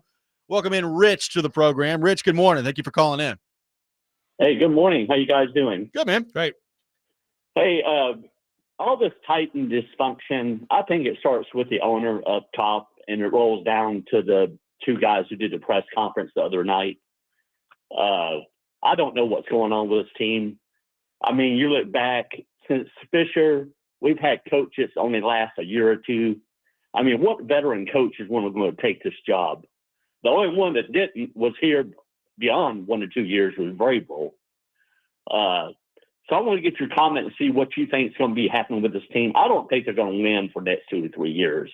I think maybe 4 to 5 games, that'd be pretty much it. Thanks for your time. I'll listen. Thanks, Rich. Appreciate it. They're in a tough spot. There's no doubt about it. And, there were some Titans fans, Joe, that listened to our conversation with Charles Robinson yesterday and tagged us on Twitter and like, well, man, that's depressing. Charles doesn't seem to think it's a very good job and doesn't seem to think there's an easy way out of it, and we're stuck at the moment. And look, you look at the roster, there's a lot of work to do. You know what would really help that is if Cam Ward turns into the player you drafted him to be. Yeah. If that happens, a lot of things could accelerate around here. I mean, look, it's pro sports. Things change quickly. Things in this league, frankly, are designed to change quickly with how it's set up. Exactly. It's a detriment to the Titans and a commentary on the Titans that they've not been able to do that. And look, I'll tell you another thing that I'm not saying he's not responsible for some of this, because he is. I'm tired of just like everybody like, well, it's all John Robinson's fault. Like, it all started with John Robinson. It's like, well, wasn't good drafting wise at the end of the year. They've had some time here to dig their way out of some of the mistakes he's made, and they hadn't done it. So this is a league that's designed for you to be able to dig yourself out of trouble pretty quickly and get from absolutely horrible to at least decent. And right now, the quickest way to that happening is your quarterback being what you thought he was when you drafted number 1 overall. Yes. If you're going to do a ranking of Amy's firings, and she's we've already got a top 4. We got a final 4. We got a Mount Rushmore. Yeah. Pretty soon we can really have it. But if you're going to rank them, I mean, based on everything I know, I would rank Callahan and Rand Carthon number 1 tied for made the most sense. Yeah. Then Robinson, and Vrabel is, the one firing I can say that was a mistake. John Robinson, I don't know. I mean, that would have been interesting at the end of that season, but that was a mistake when you did it.